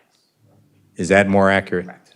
I'm with you. Okay, thank you. I'll make those amendments, commissioners, unless you have other comments. I just had a quick question. Go ahead. Building on that, say we say no, the town council says no. Are you saying you would still put something there, or you would just walk away from the project and not? We would definitely explore our other options with that. So you wouldn't just, you're saying that there's a possibility there could be fields there, it just wouldn't be within the town? Correct, yeah, we've spent about 3 years with this and hundreds of thousands of dollars, so we're going to explore every option. Okay, I just, like, for everyone listening here, it just, if one possibility we say no, council, they can say yes or no, but it doesn't mean that necessarily that ball fields won't be there someday. Okay. Okay, any alibis with regard to enclosure E? We're at the last criteria. We resolved and made it better or more accurate, which was the whole intent. Hearing no alibis, we're closing enclosure E. I'm now moving to page 4. This is the second portion of our journey tonight. This is where I try to summarize the upside and downside, or as I call it, the pros and cons. I start on page 4 with Boleg's 1's conclusions, which would support for the annexation. I talk about the town control. I'm so sorry, do we still need the traffic? I don't think, very good point. I think we can release Nick. Yeah, I would think so. Nick? Nick, John, you're good. Nick, are you there?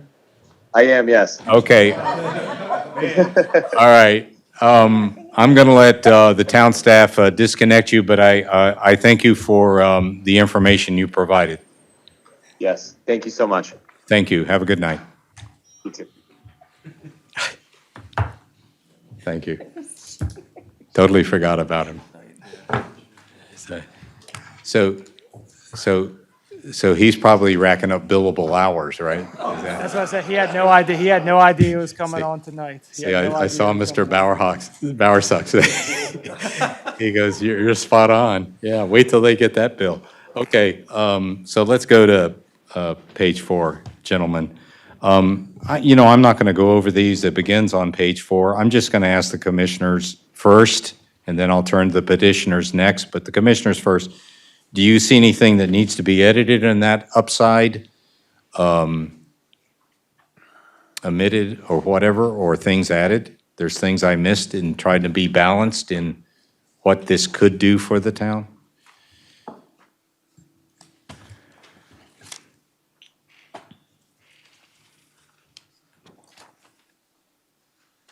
I am going to make an edit in paragraph D on the next page 5. At the very last line, it says, or the maintenance of it. I will say, or the maintenance of them, because we're talking about plural amenities. It's a very small change, but it's just proper grammar, so small change. Do we, sorry, Go ahead. do we would just want to add in something about, since we talked about it, APFO? As a benefit to the town, or? Well, we're talking about, oh, I'm sorry, I was thinking when we had fire, law enforcement, at the top of page 5, if we just need to say, it'll just be compliant with APFO. Yeah, so that mention of fire and EMS is in the context of tax revenue. At this early stage, we can't say whether it would be sufficient to offset Yeah. the required public services provided by the municipality. Yeah, I was thinking as required by, but, okay. Gotcha, okay. Okay, if there's no adjustments to that, then let's move on to those elements which I captured from a variety of sources, public comment, et cetera. I start off with basically a general statement about there's a concern with disharmony, and I mentioned disharmony in the sense of lighting, noise, and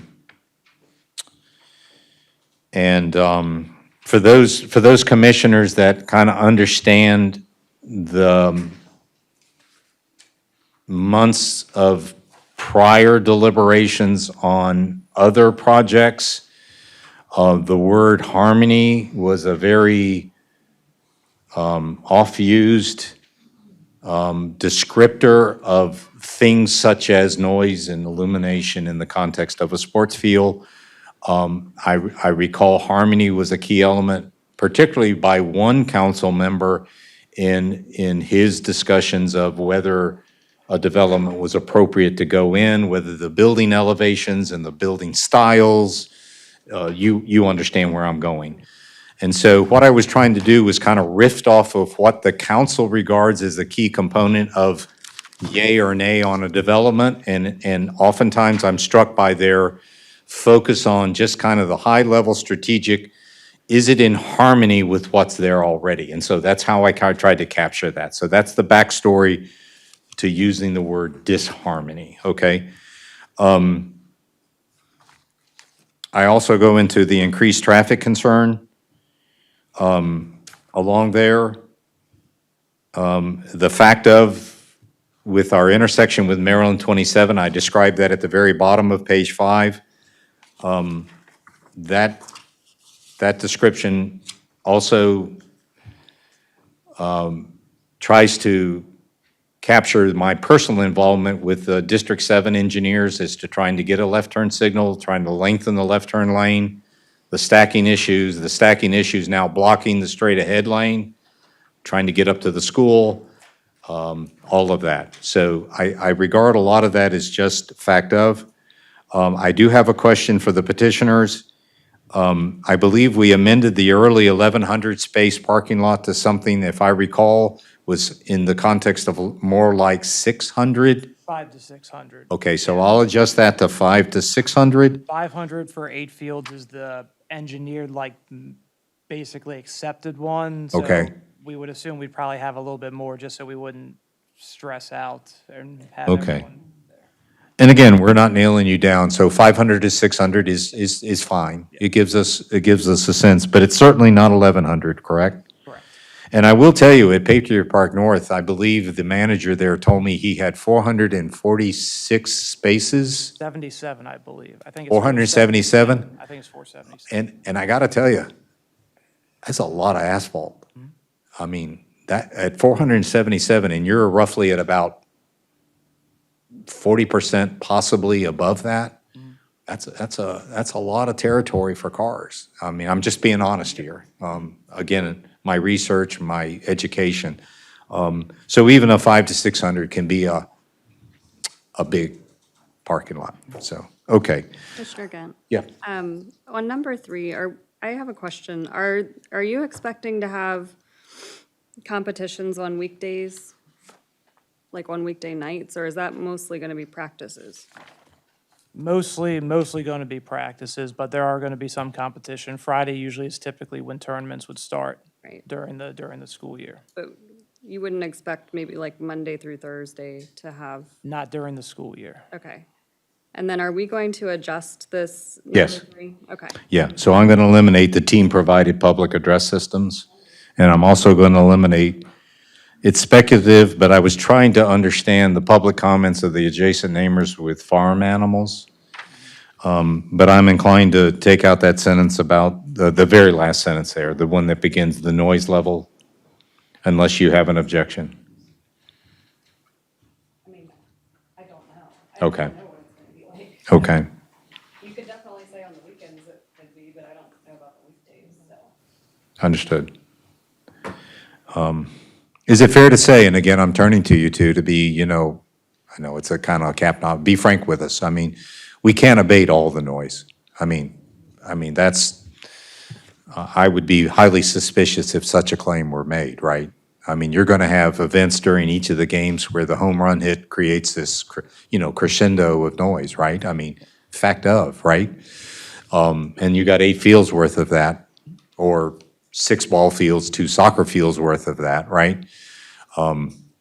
So it's a fair statement that we can't totally abate that, but we can mitigate it to the best that we can. And again, as I mentioned before, you know the public sentiment toward that, and you're keen on it, right? Yeah, and I think you mentioned too about the berming of the property, that the site has about, the site has about 20 feet of topsoil that's able to be moved. We've already done studies on the property, so there's Okay. enough there's enough dirt to move out there to bowl the property where you're Okay. able to then mitigate the sound. Kind of as much getting as into, possible. kind of getting into part three, aren't you? Yeah, yeah. And so we'll talk a little bit about that berm. Yeah. But I'm encouraged that you kind of see that as that's a possibility. Yes. Because you have the geography or the topography to do that. Yeah. Okay, all right. And again, we won't have this interaction when I get to the conditions, because I'm going to be checking with just the commissioners on that. But I appreciate that. Okay. All right, so I have some edits in here. Space-wise, we're down to 500 to 600, et cetera. Fact of, with regard to the current conditions at the intersection with Maryland 27, I'm on 6 now. I then quote the accident rate from the police department. I just basically reiterate that. I also researched the corridor study to basically say what's in the corridor study. Now, the corridor study is dated, my footnote says when, 2016? But even in May of 2016, the corridor study for Maryland 27 said traffic coming up to the Watersville intersection is a problem, 2016. So you can kind of appreciate why I put it in here, because, again, it's a prelude to that formal approved impact study that will tell us the brass tacks as to, we got to change the signal, we got to do X, Y, Z to that intersection, given the additional cars heading down Watersville Road. So foot stomping that probably for the fourth time. Okay. Chairman, Yes, can we go back? I had a question about, on page 5, all right, 2A. okay. The Nottingham survey, where did that come from? Okay, so the origin of the Nottingham survey came about after the September meeting, when I kept hearing a consistent public comment in opposition to the thing. So the genesis of the survey came about after I kept hearing that repeated theme come from not only the county residents, but also a sprinkling of people out of Nottingham.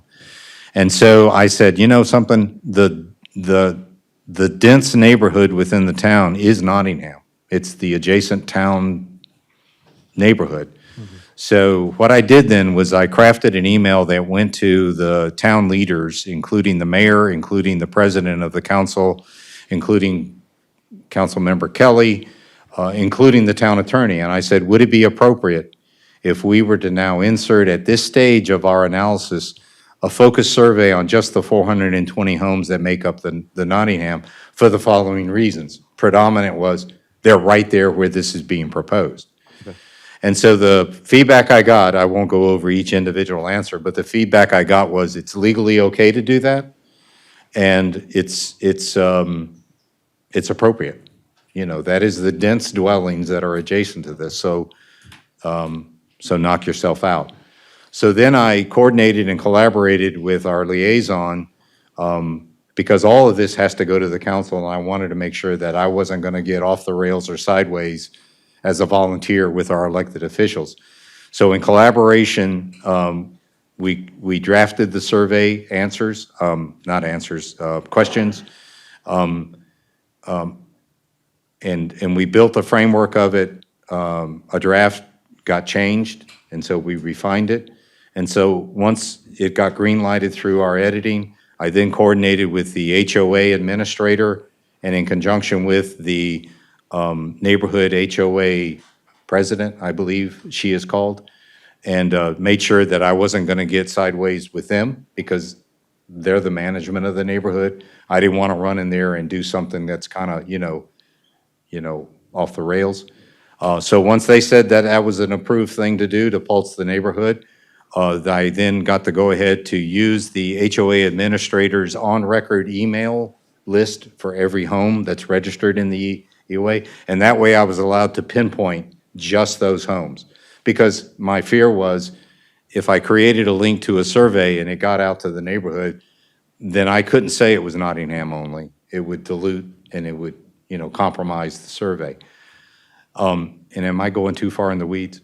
No, I was just curious, because once we got this packet, it was the first I heard of it. So Okay. I was just curious, Gotcha. Who was responsible for the survey? Why didn't we get a look at all the questions on the survey?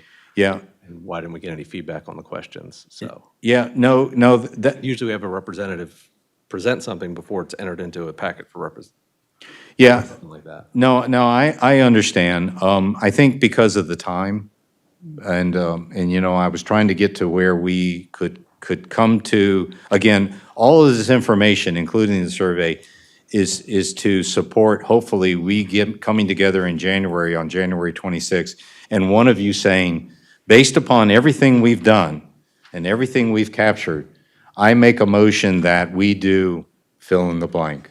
You follow me? Yep.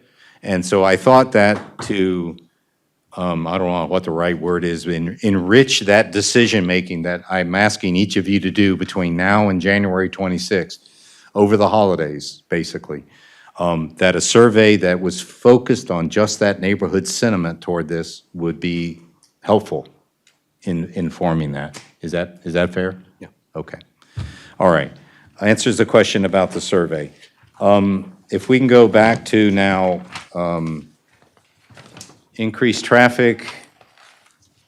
I'm going to go on to page 6. I have some concern about the draft that has to do with the doubtful economic benefit, and that is because it's just too hard to understand. We've made the point. It's just really difficult at this stage to say whether there is going to be a lot, none, little. I'll strike it. So I'm kind of leaning towards striking that paragraph, Charlie. Is there any sense about, do we need to portray that we can't say? We talked about it already. Strike? We brought it up. There's no way to measure it. Yeah, do you have any feelings on this? Okay. Strike? Okay. No objection.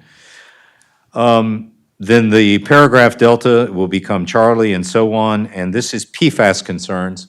So one of the commissioners up here raised the question with the petitioners about PFAS concerns because it's a dust statement. We have a water system that is dealing with PFAS contamination currently.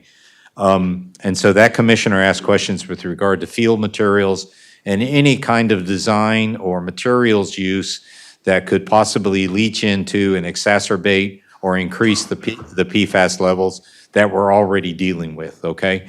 And as a corollary to that, obviously the county residents that are adjacent to this, they have a direct straw into that aquifer because they are on wells, right?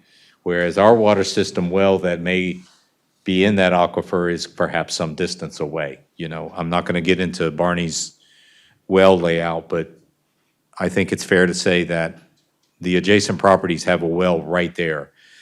And so, so there is a concern. Now, I believe you have said that you will make every effort to provide materials such as artificial turf that will not have an effect on PFAS levels. Is that accurate? Correct, yeah, there's many available. Okay. turf From the whole installation of a turf field, that can make sure it's all PFAS, no PFAS in there. Okay, so just one step down from that, I hear what you're saying. Is there some kind of certification or some kind of, for instance, like Underwriters Laboratories proof that the material that makes up sports complex fields is PFAS-free? Is there such a certification? I am not 100% sure on that, but there are companies that I think stake their entire reputation on being PFAS-free. Is there a standard lab that attests and verifies that? I'm not 100% Okay. sure on that. Yeah, There aren't a lot of regulations on that, on artificial turf in general, so. correct. Is the PFAS contamination a concern?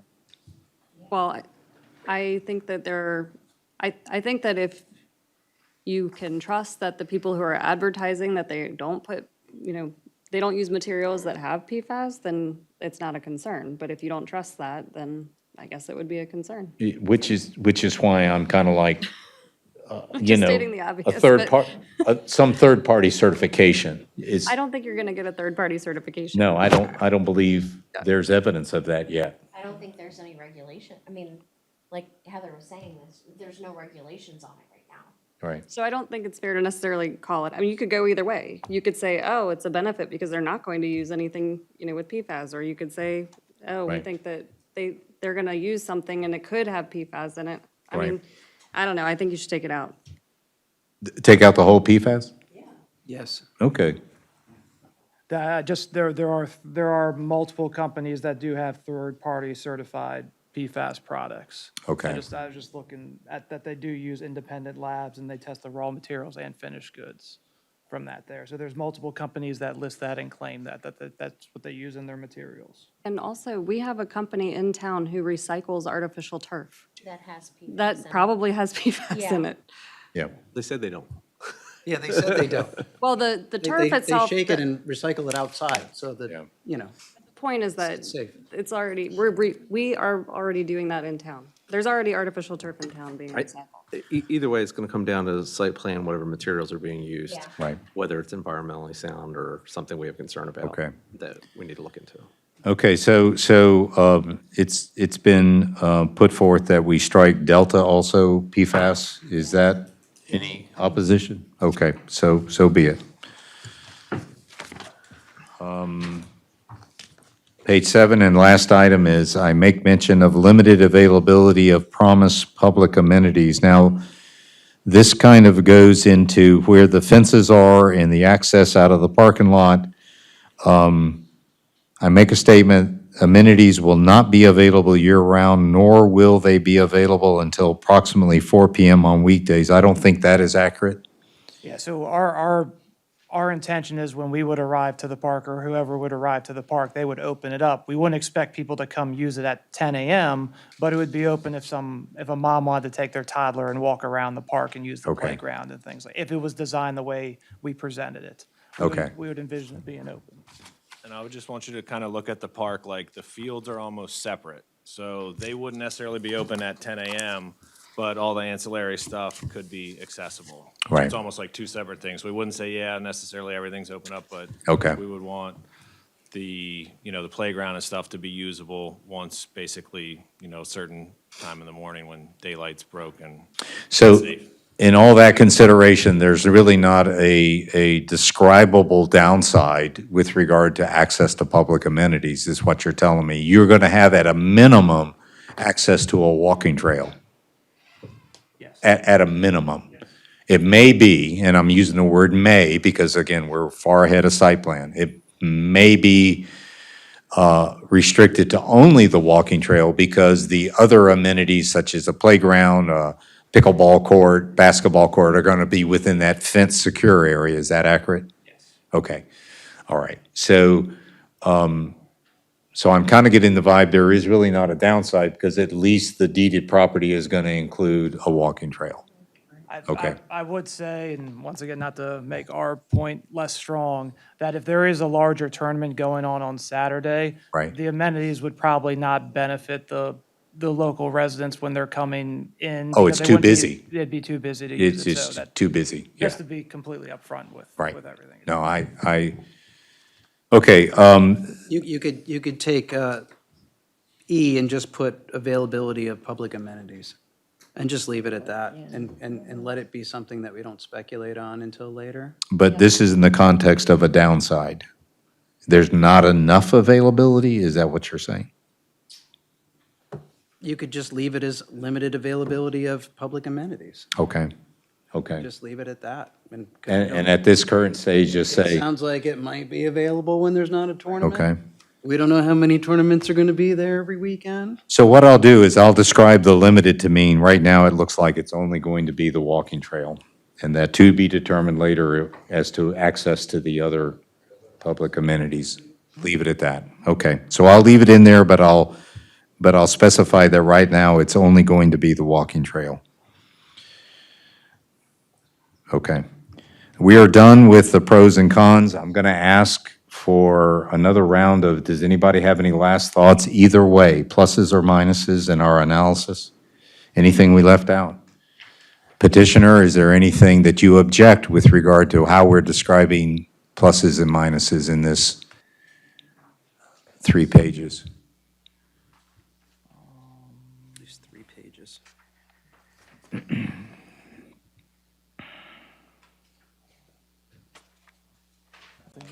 No? Okay, all right. Thank you for your time. I'm going to ask if you could just step away, because now we're going to move into the third part, and I'm encouraged about our speed here, because we're now going to go into the area where I want to talk to the commissioners and the town attorney and the town staff and the town engineer with regard to that area where we're going to offer a little above a recommendation in the area of conditions and provisions if in fact the council were to decide to move with a annexation agreement. And in this instance, I've mentioned everybody except Councilmember Kelly. Certainly, Councilmember Kelly, you would be on the receiving end of this along with your fellow council members, whatever we craft here. And so I certainly, without saying, I value whether you think it is a reasonable item or not from a council member standpoint. And certainly, Tom, we've gone through these already once. And so, of course, without saying, a legal view as to whether these are appropriate, proper, et cetera. So I'm on page 7. I am first addressing the concern that has been expressed with the Maryland 27 intersection. I used wording from similar other municipalities with regard to a similar troublesome intersection. I'll just let you read it and then ask for any refinements of that intersection work by the petitioner.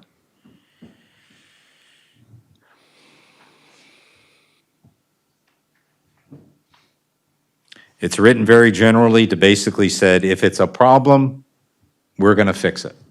Is that okay? All right. And that the petitioner and developer will keep skin in the game to whatever MDOT and SHA says has to be done. All right, good enough.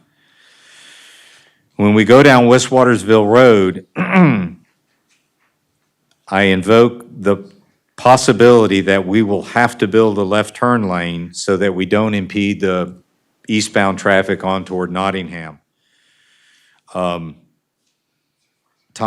I use the words shall be designed and construction in accordance with Carroll County Road Code, et cetera, et cetera. Again, asking your sensibility on that, is that a fair statement to ask as a condition? It's certainly lawful to do it. You Okay. have to decide what's fair, but Okay. yes. All right, so building a left turn lane to prevent a backup for continuing traffic is a fair condition to consider.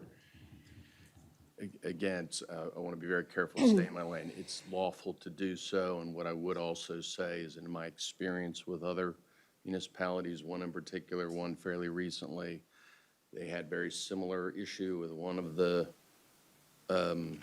intersections, and they placed language of this sort, very similar, Okay.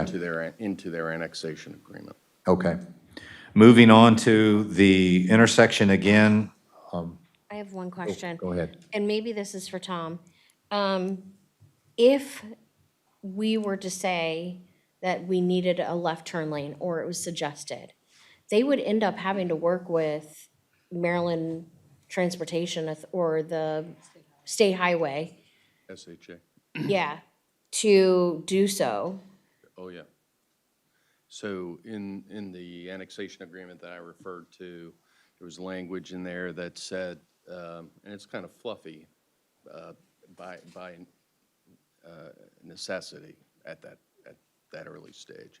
Basically said a couple of things. It said, first of all, that the developer would work with the SHA to design whatever the road solution's going to be, that the town would be in on, essentially provide input relative to that, would be invited to meetings that the SHA and the developer had over the design, those kinds of things.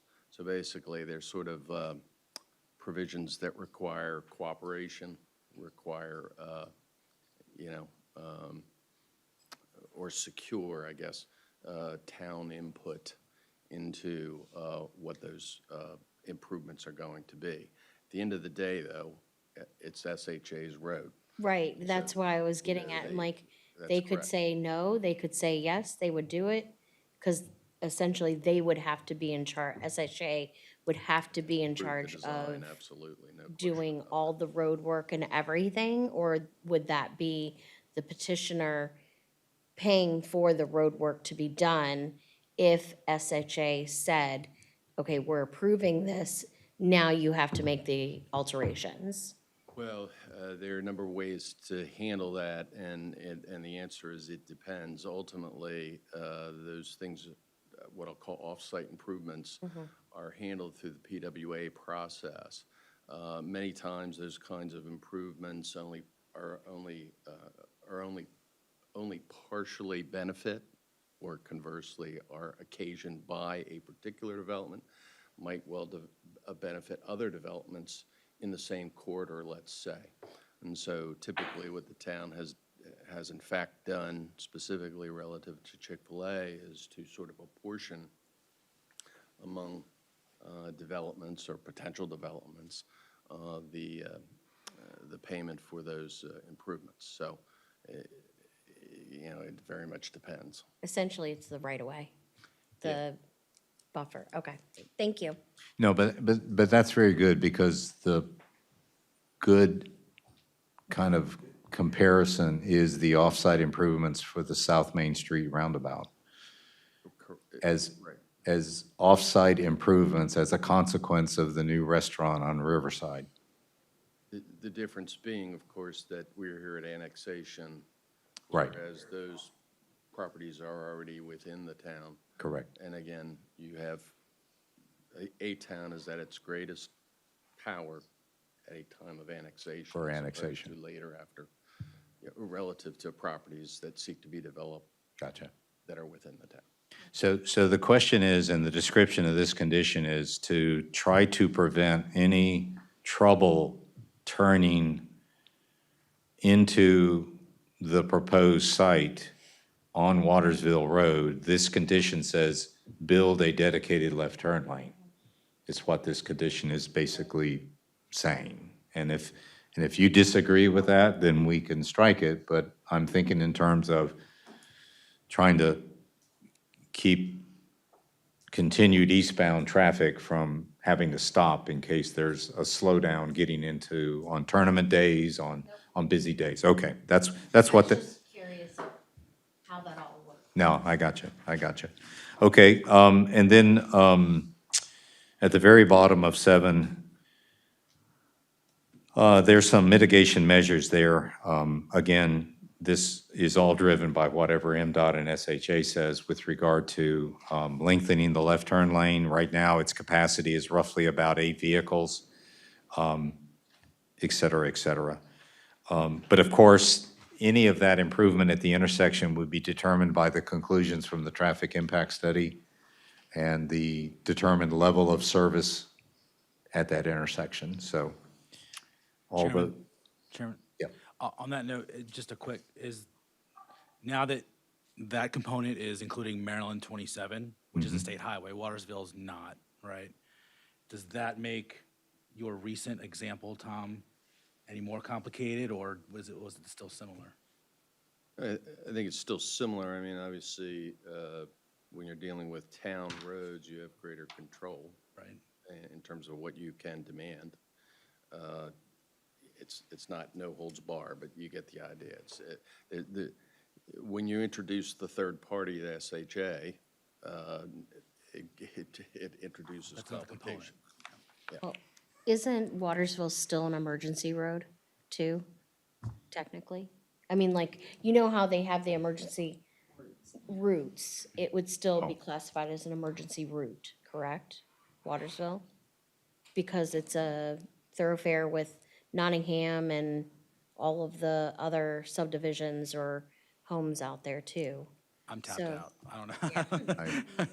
I don't know. It's labeled as a, quote, major connector.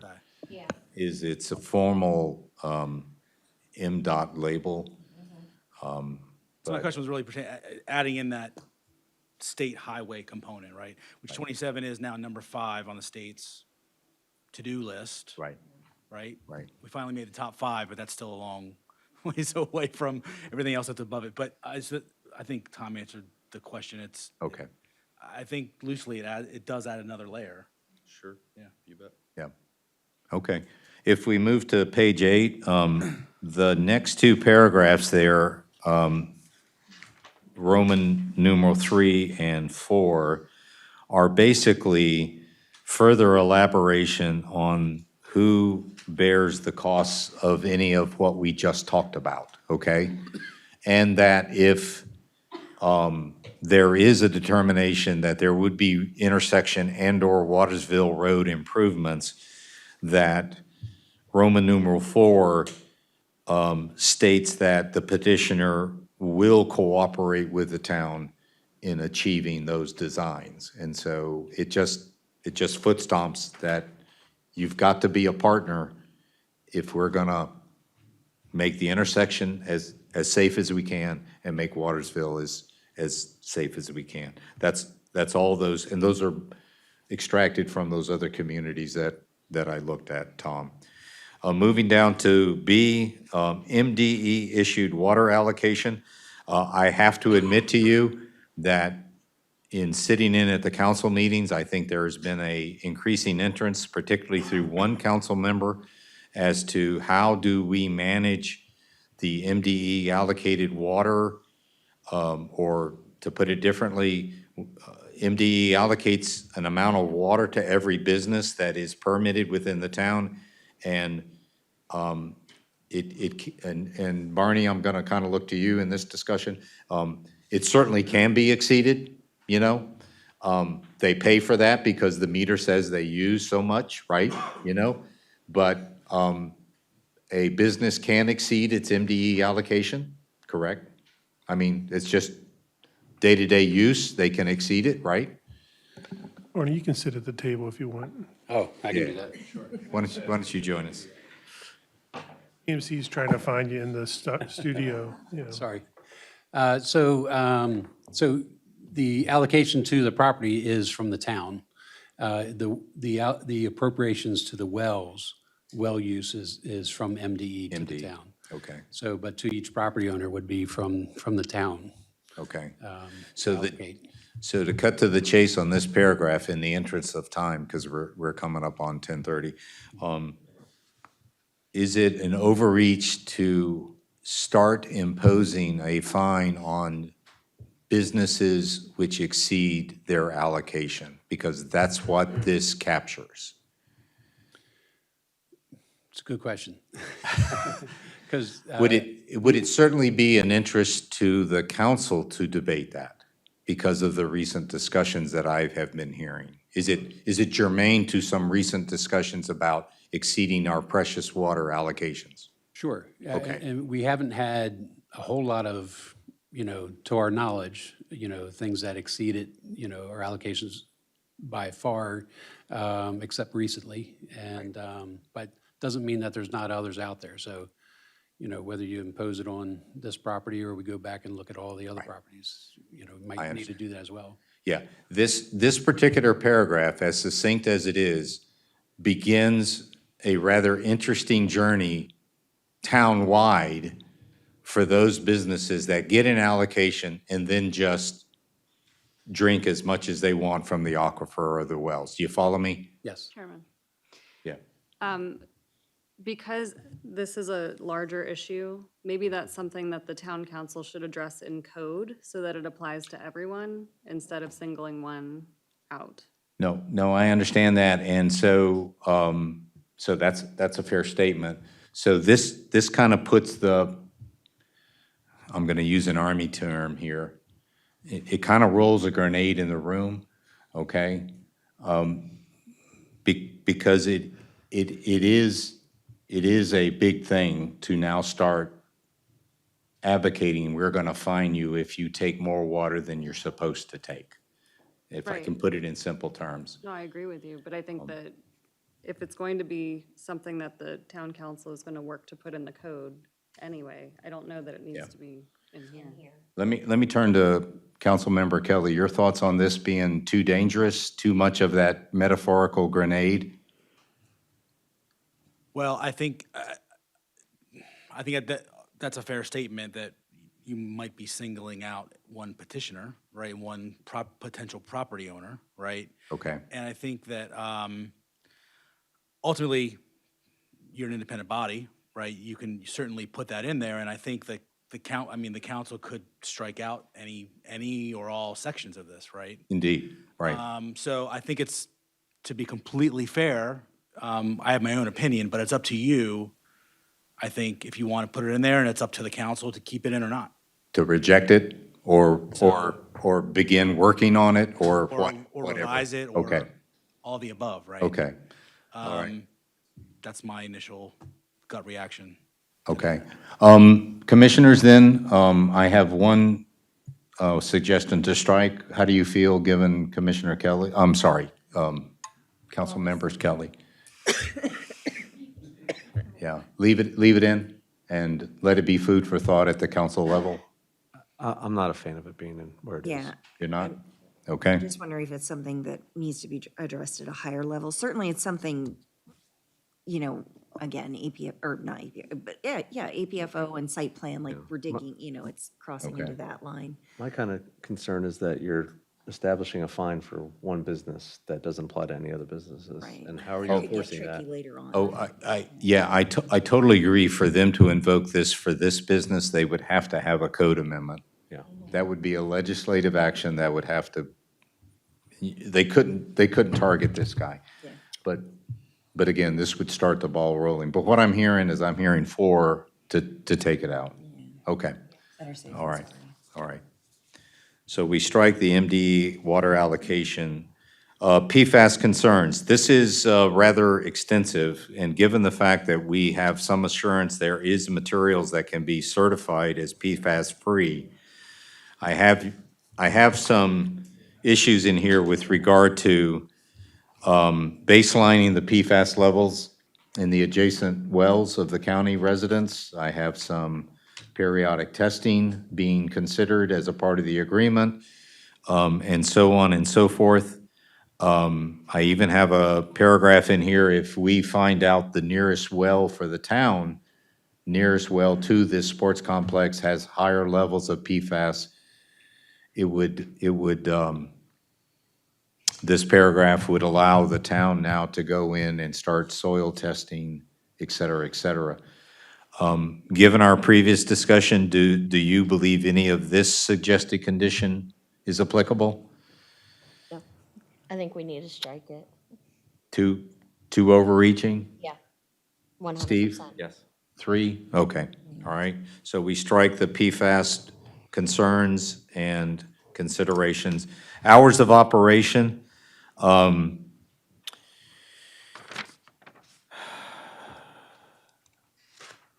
In consideration of the residents around, I have drafted some hours of operation. I know the petitioner has said roughly about 10 PM when they would shut down. I have in this paragraph, all activities in by 9 PM and the access gates closed by 9:30 PM. And there's a similar kind of restriction on weekend, Saturday, Sunday operations. Your thoughts on those?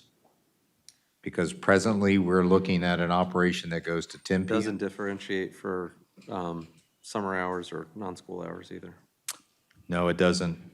Whenever they operate either weekday or weekend, what I'm trying to do is curtail the activity so it doesn't go until 10 PM.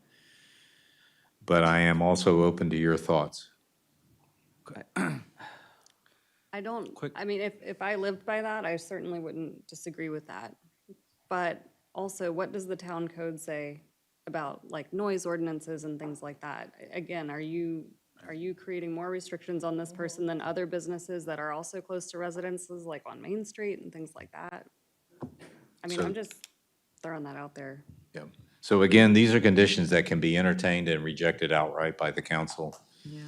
But again, they're in consideration of trying to curtail the activities going all the way to 10 PM at night in respect to the adjoining neighbors and, Right, I agree. I would want that if I lived there, but Yeah. I'm trying to say that you gotta be mindful of treating different treating businesses differently It's throughout the usually town. town code. And what the count, yeah, exactly, the town code says. I'm gonna say too, because I know Nottingham has their pool parties and the music, and I can hear that from my neighborhood, which is directly behind. So I think that we're targeting them, Okay, and that needs to be stricken.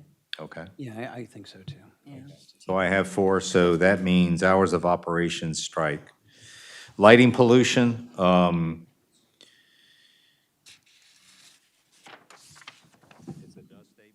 it's a does statement, pretty much a straightforward statement at the beginning that we will have to see separate lighting plans for both the fields and for the parking lot. I think the petitioner has acknowledged it would be 2 different technologies. So that's not an overreach.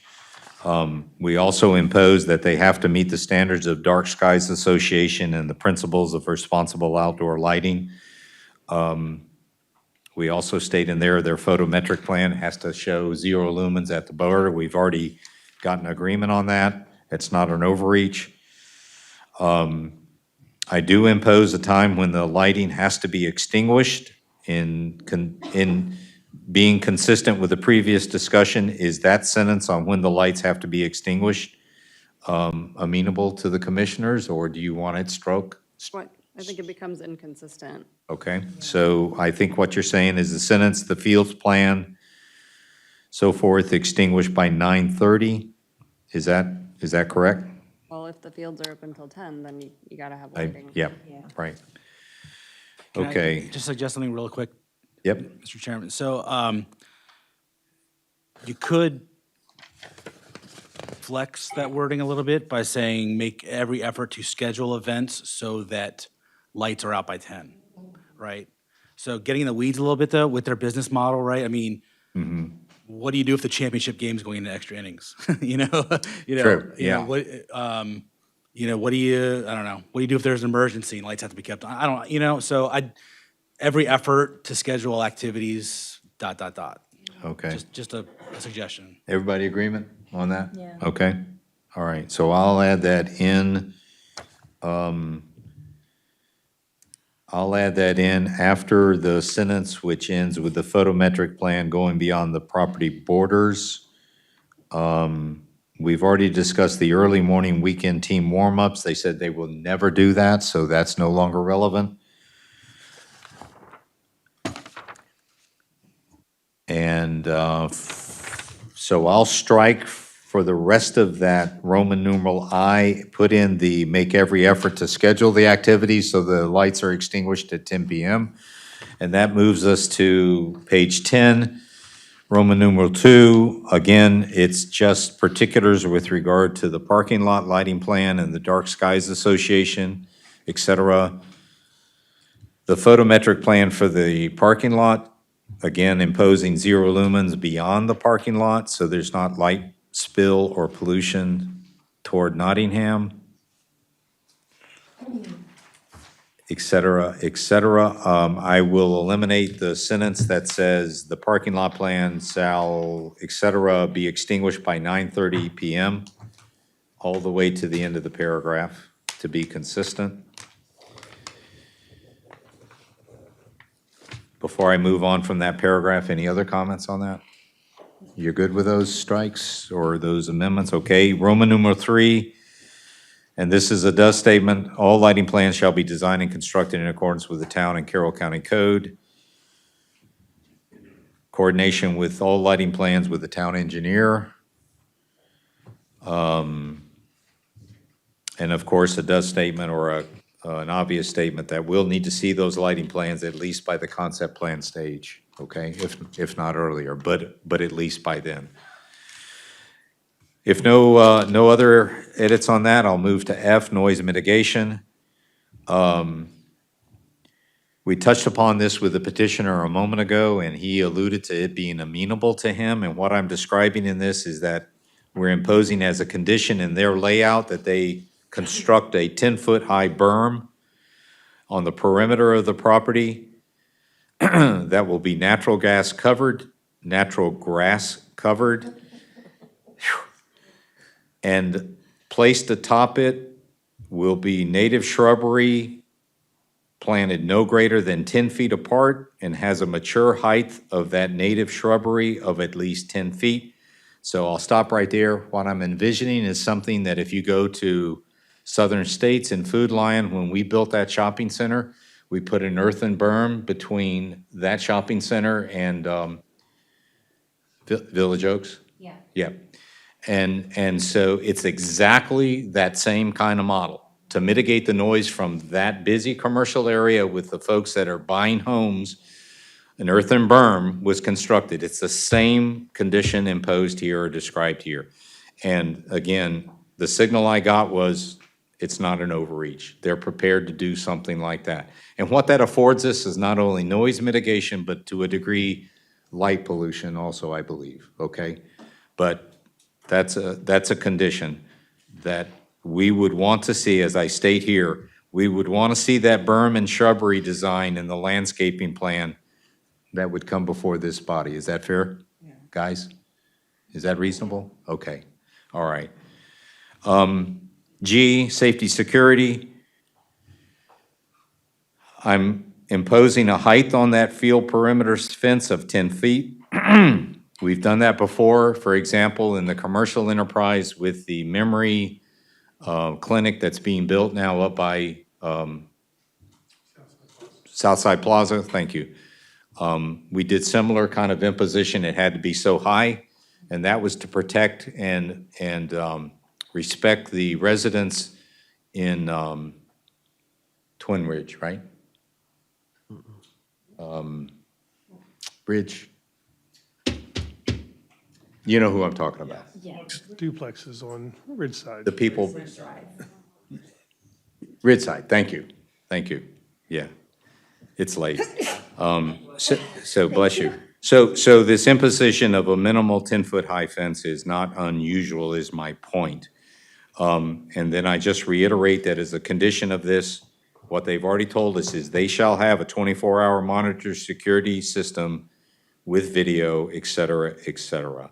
So it's just not them telling us they're going to do that. We're now going to impose, possibly, if the council agrees, a condition on the annexation agreement that stipulates it. Any questions on that? I do for G. Do we want to have this last sentence in there, the parking lot gate will be open? Because we're not No, sure no, if that's no. gonna- Let's strike that. Is that what you're saying? Yeah. Yeah, I had a note here and I should have caught it. So that last sentence that begins, this parking lot gate, because, oh, I'm sorry. I actually started up, in addition, a parking lot gate to control access shall be installed. I'm striking there, Okay. okay? Because from this interaction, we talked about, there's upside to that. If we have a gate down and teams are now queued up to turn in and the gate's not open, we got a mess on Watersville. Yes. You follow me? So let's take in addition all the way to the end. Fair enough? Okay. Quick question. Thanks, John. Yep. John, south side, is that a wall or a solid fence? If I remember correctly, it is a solid vinyl fence that's 8 feet tall, I think is what that was, the plan was It was a showing. vinyl, It was, was it 8 feet? I think it was Okay. 8 feet. It wasn't, it was higher than 6 feet. Okay. And it also has Class A evergreen Right. screening as well.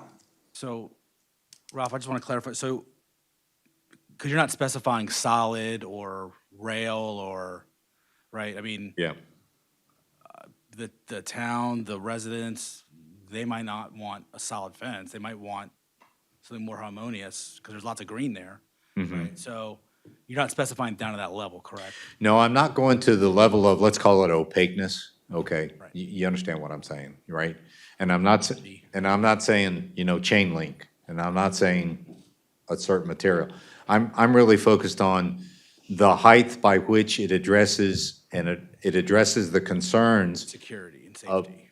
of the residents who say, we don't want to have unauthorized people getting into the field at night to play around, because we're right there, and we don't know where that will go. As well as people wandering freely on and off. Bingo. At different Right. places. That sort of thing. So the height thing that I'm imposing here of 10 feet, and again, the council can say that's too high, or we want it 20 feet, I can't imagine that, but, you know, it's basically to address the residents who say, we really don't want to have to wake up at 3 a.m. in the morning to lights and sirens because another group of folks got inside the park.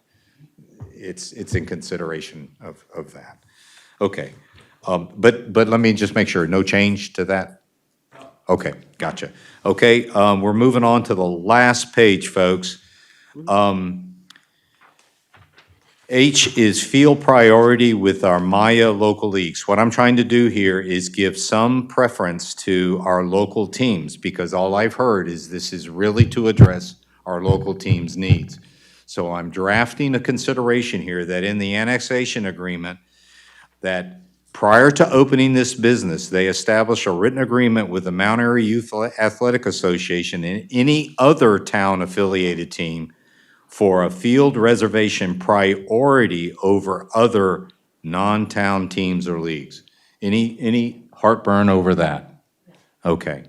All right. Brian?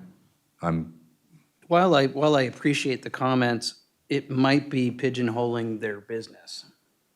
It is a private company. And to dictate to them that they've said that they would, you know. Right. And I think council members talked to them about that. But I think that's kind of putting them in a position where they have to do it. So what you're saying is, Ralph, you're telling them how to suck eggs? You're telling them how to suck eggs, yeah. Okay. Yeah. Any other comments on that condition? Dislike? No, I agree. You like it? You want to strike it? I agree with what Brian said. Take it out? How do you feel about make every effort? Make every effort. To work with local teams. There you go. Okay, Just a That blanket sounds better. statement. How's that sound, Brian? okay, Brian number 2. okay. So, Call me View. let's see. So rather than shall, which is a very strong word, I will amend that to reflect make every effort to provide a field priority toward town-affiliated leagues and teams. Okay. Thank you, Councilmember Kelly. And I is field fees, again, in the same vein of trying to make sure we can maximize the benefit to our local teams. That basically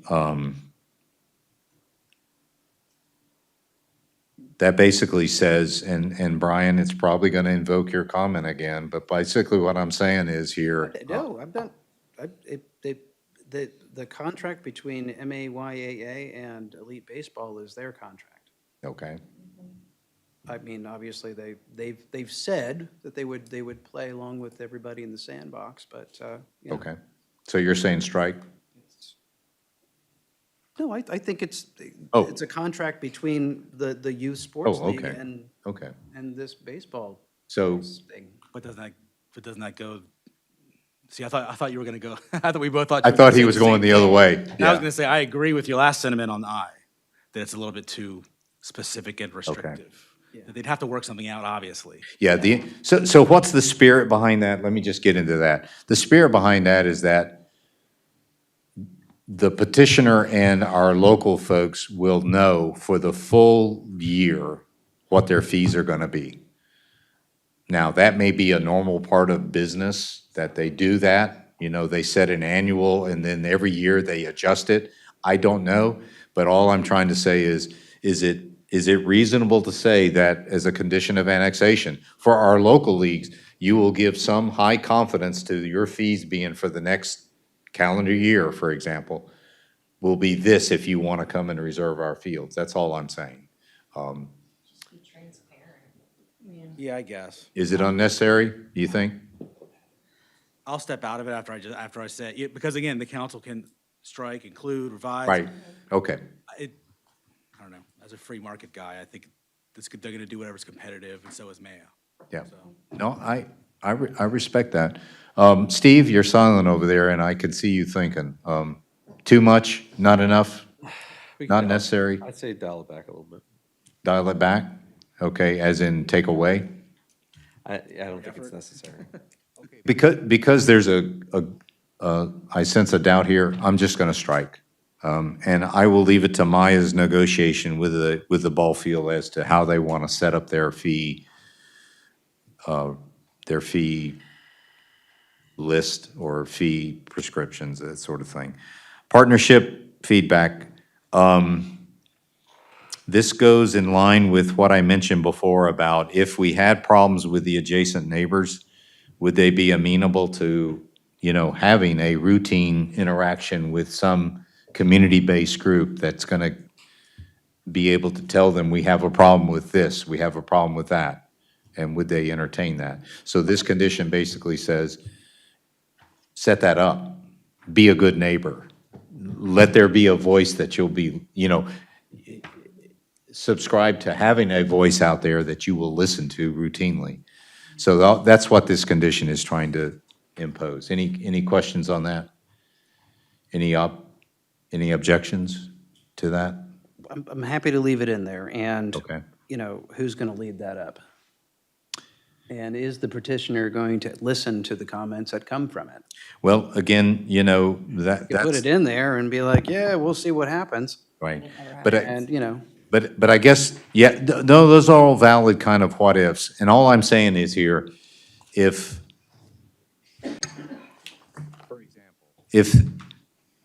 members of the HOA of Nottingham said, we really need to give them some feedback because it's just not good that A, B, C is happening. Do you follow me?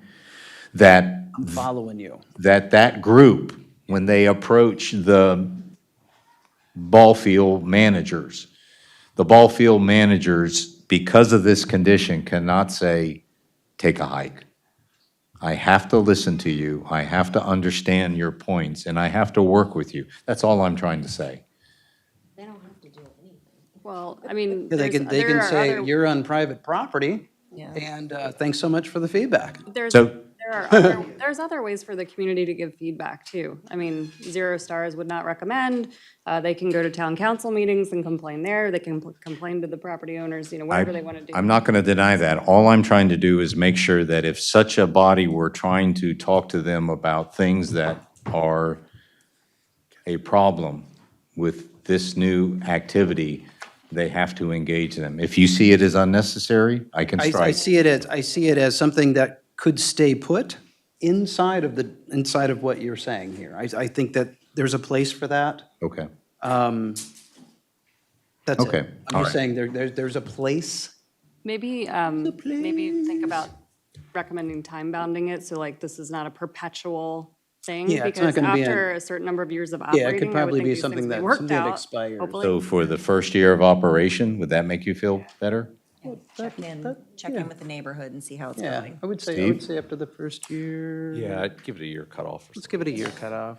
Okay, so for the first year of operation, all right? I'll caveat for the first year of operation, all right? All right. And then the very last thing, the open space to the town, you will see that I have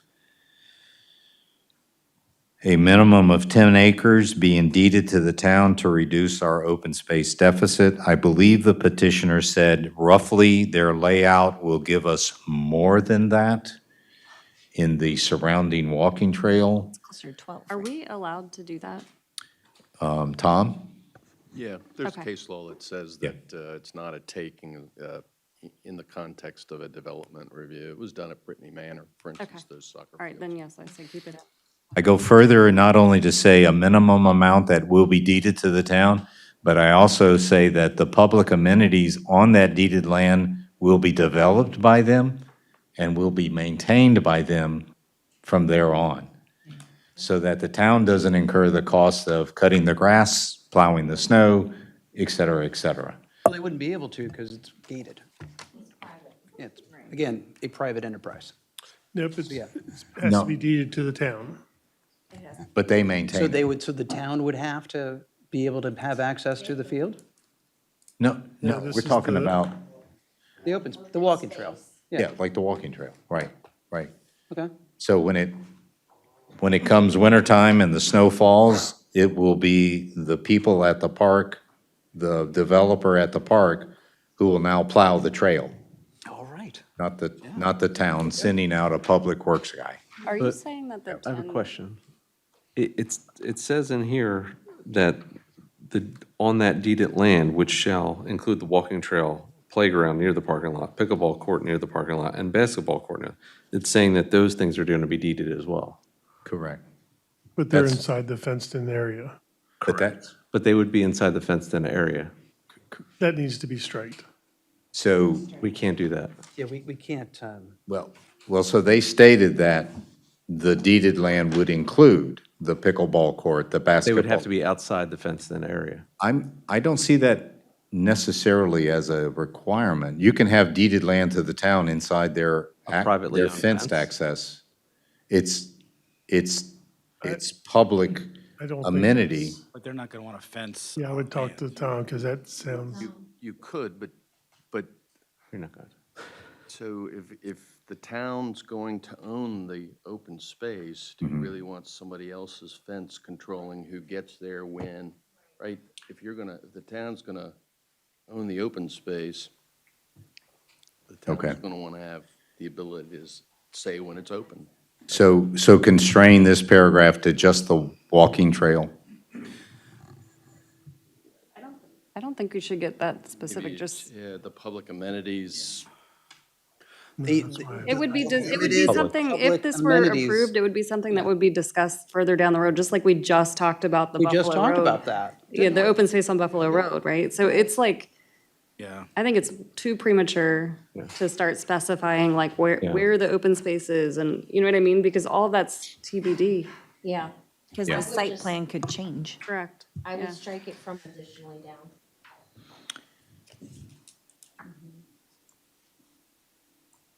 But leave in the minimum amount. Yes. That leaves it broad. I was gonna suggest going way broad, because you know, we may get 2, 3, 5 years, however long it's gonna take down the road, and maybe there's a better use for that open space, right? Maybe the residents Okay. want something different than a trail on certain parts, or Okay. whatever. Okay. Broad. Yeah, everybody turns in their pickleball rackets, and they don't Okay. want to play anymore. Maybe they don't want to play pickleball anymore. Barney, you were kind of leaning like you had some injection on this. Did you have a opinion about this discussion on open space? When we were talking about pickleball, I saw some heads going sideways. So I don't think that was intended for that. Okay. But you might want to have 10 acres or as required by code, because required by code might say 12 now. I like that. Yeah. 10 acres or as required by code. Okay. just take out the 10 acres. I mean, Just agree, yeah. Provide the open space. Done. Gotcha. Take out the 10 acres and just say, shall deed to the town as required by I had code, a question for Tom. the open space. Okay. Chairman, Go ahead, I had a Steve. question for Tom. When we're doing the open space requirement for residential areas, isn't it determined by the housing size as well? No, it's determined by the zone. So R1 is 25% of net building. It has nothing to do with the amount of residents that can put there. Only when you're looking at the petition, the waiver, and it would be 0. Yeah, which is different. That's the APFO waiver. Yeah. Guys, it's just shy of 11, and I think we did it. And so I'm not going to reiterate the path, but we did it. We did all three parts. John, anything before I close this agenda item? no, I'm good. You're good? Okay. I have one thing. Sure. I was in the bathroom when you were talking about the traffic. So I just wanted to let everybody know that's still here and is not falling asleep in their chairs, that when they're subject of the left turn lane on West Rogersville Road going southbound on Maryland 27 doesn't have a dedicated left turn signal, and the lane only allows approximately 8 cars to stack. During peak traffic periods, the left turn lane queue often exceeds that capacity and backs up into the adjacent lane for straight ahead or right turns. And the petitioner's remarks were, there is no direct support offered for assertions regarding queue lengths, only anecdotal comments provided by residents with mostly specifically referencing morning rush hour. When you were up here talking about the traffic, did you specifically mention the rush hour when you were talking about the traffic and that backing up at that light? Here. Any of you? No? Okay. I just wanted to let you know that that's what they said Okay. in regards to the traffic. Okay. So, yeah, okay, so I believe I don't believe, I know I'm closing this agenda item. Our next order of business is council liaison report. Councilmember Kelly, 30 seconds on the clock. you're encouraged to summarize. Two quick notes from our meeting on November 3rd. First was we granted the Planning Commission extension on the Warfield property annexation decision. And then lastly, our ordinance for a water and sewer rate increase that was introduced in September, we again postponed that based on the presentation, since it's town engineer night here, that the town engineer gave us regarding the whole system, the costs, the maintenance, the capital improvements schedules, what that would take, what the actual increases would need to be to get us back on track. And that was significantly different than what was proposed. So that's, the vote has been, was again postponed until December, where I anticipate there's going to be some sort of short-term measure voted on Right, as we go forward. gotcha. And we will meet again on December 1st. Any questions to Councilmember Kelly? I do. Councilmember Kelly, is there any particular budgetary items that could be maybe allotted for that particular issue with the sewer and everything else? Like maybe, I don't know, rails and trails? So, Something like that could be, maybe that money could be pulled out to help benefit this particular problem that the town's facing? well, so we know that water and sewer is in a deficit, right? And so,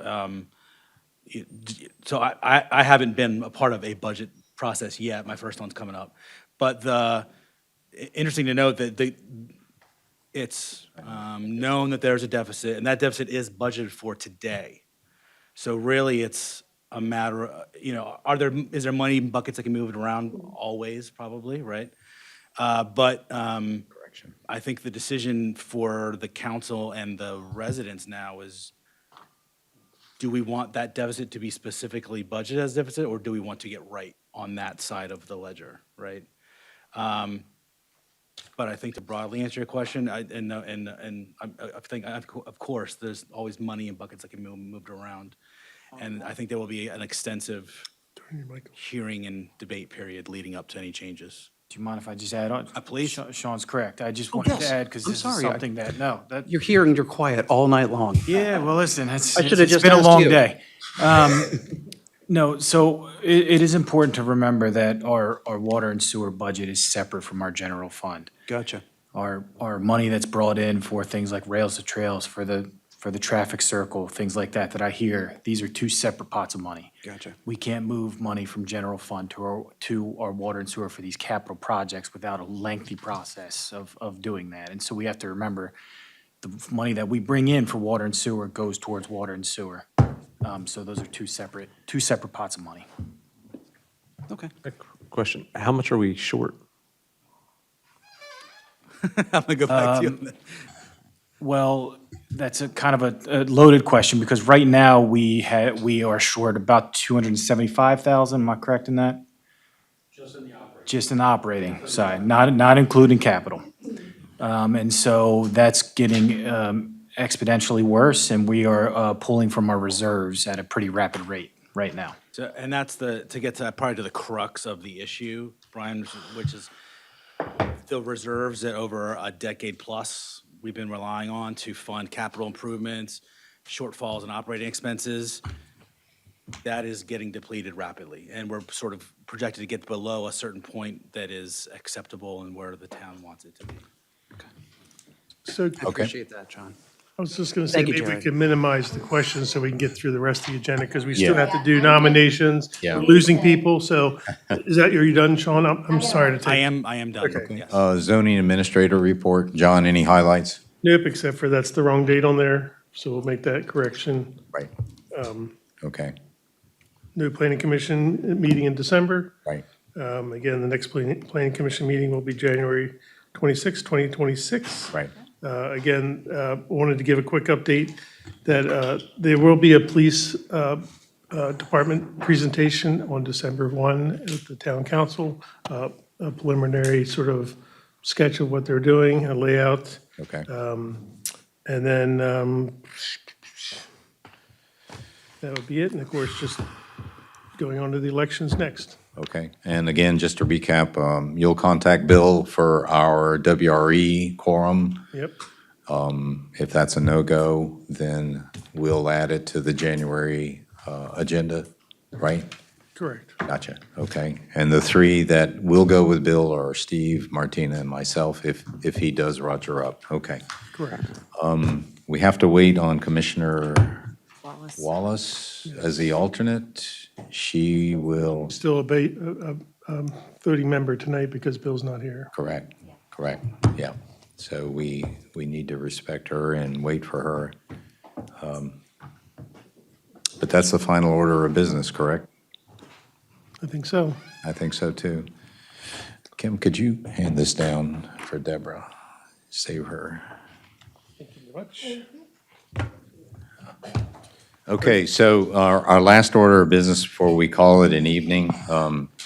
First off, I want to thank everybody. You know, it's difficult because we're only allowed in the Opens Meeting Act to meet monthly, you know, and it's just hard on us to kind of have this kind of give and take. It may look ugly and it may look like sausage making to the public, but it's just the reality that we can't have these discussions to refine these documents without sitting before the public. I mean, you know that's a fact. But I appreciate the lively exchange and so forth. So I will make the final addendum, and then again, the plan is we kind of start developing our own thoughts and bring it to the table on January 26th. So last item is, every year we have to vote a new chair and a new vice chair. My term expires after I adjourn the meeting. For the current term, it is for the year, so the next chairman and vice chair will pick up in January, and then they will repeat the same process in November of '26. And so you all know that's the rules of the road. So I am currently still remaining the chair, and I am open for nominations for the next chair. And the way this will go is if a person is nominated, we have to turn to the person to see if they will accept it. There's no need in voting on it if that person doesn't want to be that role. Once it's accepted, then we will simply have a vote as to who aligns with that nomination. And then we will do the same thing for nomination of a vice chair. And so you all know you've been through this. So I'm open for nominations for chair for 2026. I would like to nominate Ralph Gant for chair for 2026. I'll accept the nomination. Do we get a second? I don't think we do. No. I'll second. Okay. Second. As it, We just all vote after that. After you accept the nomination, we all just Yeah. vote. okay. All those in favor of that nomination, say aye. Aye. Any opposed? Any abstain? Okay, so now we have nominations open for vice chair. Do I hear any nominations for vice chair? I'd like to nominate Martina Hatley as vice chair. Martina has been nominated to continue as vice chair, of course.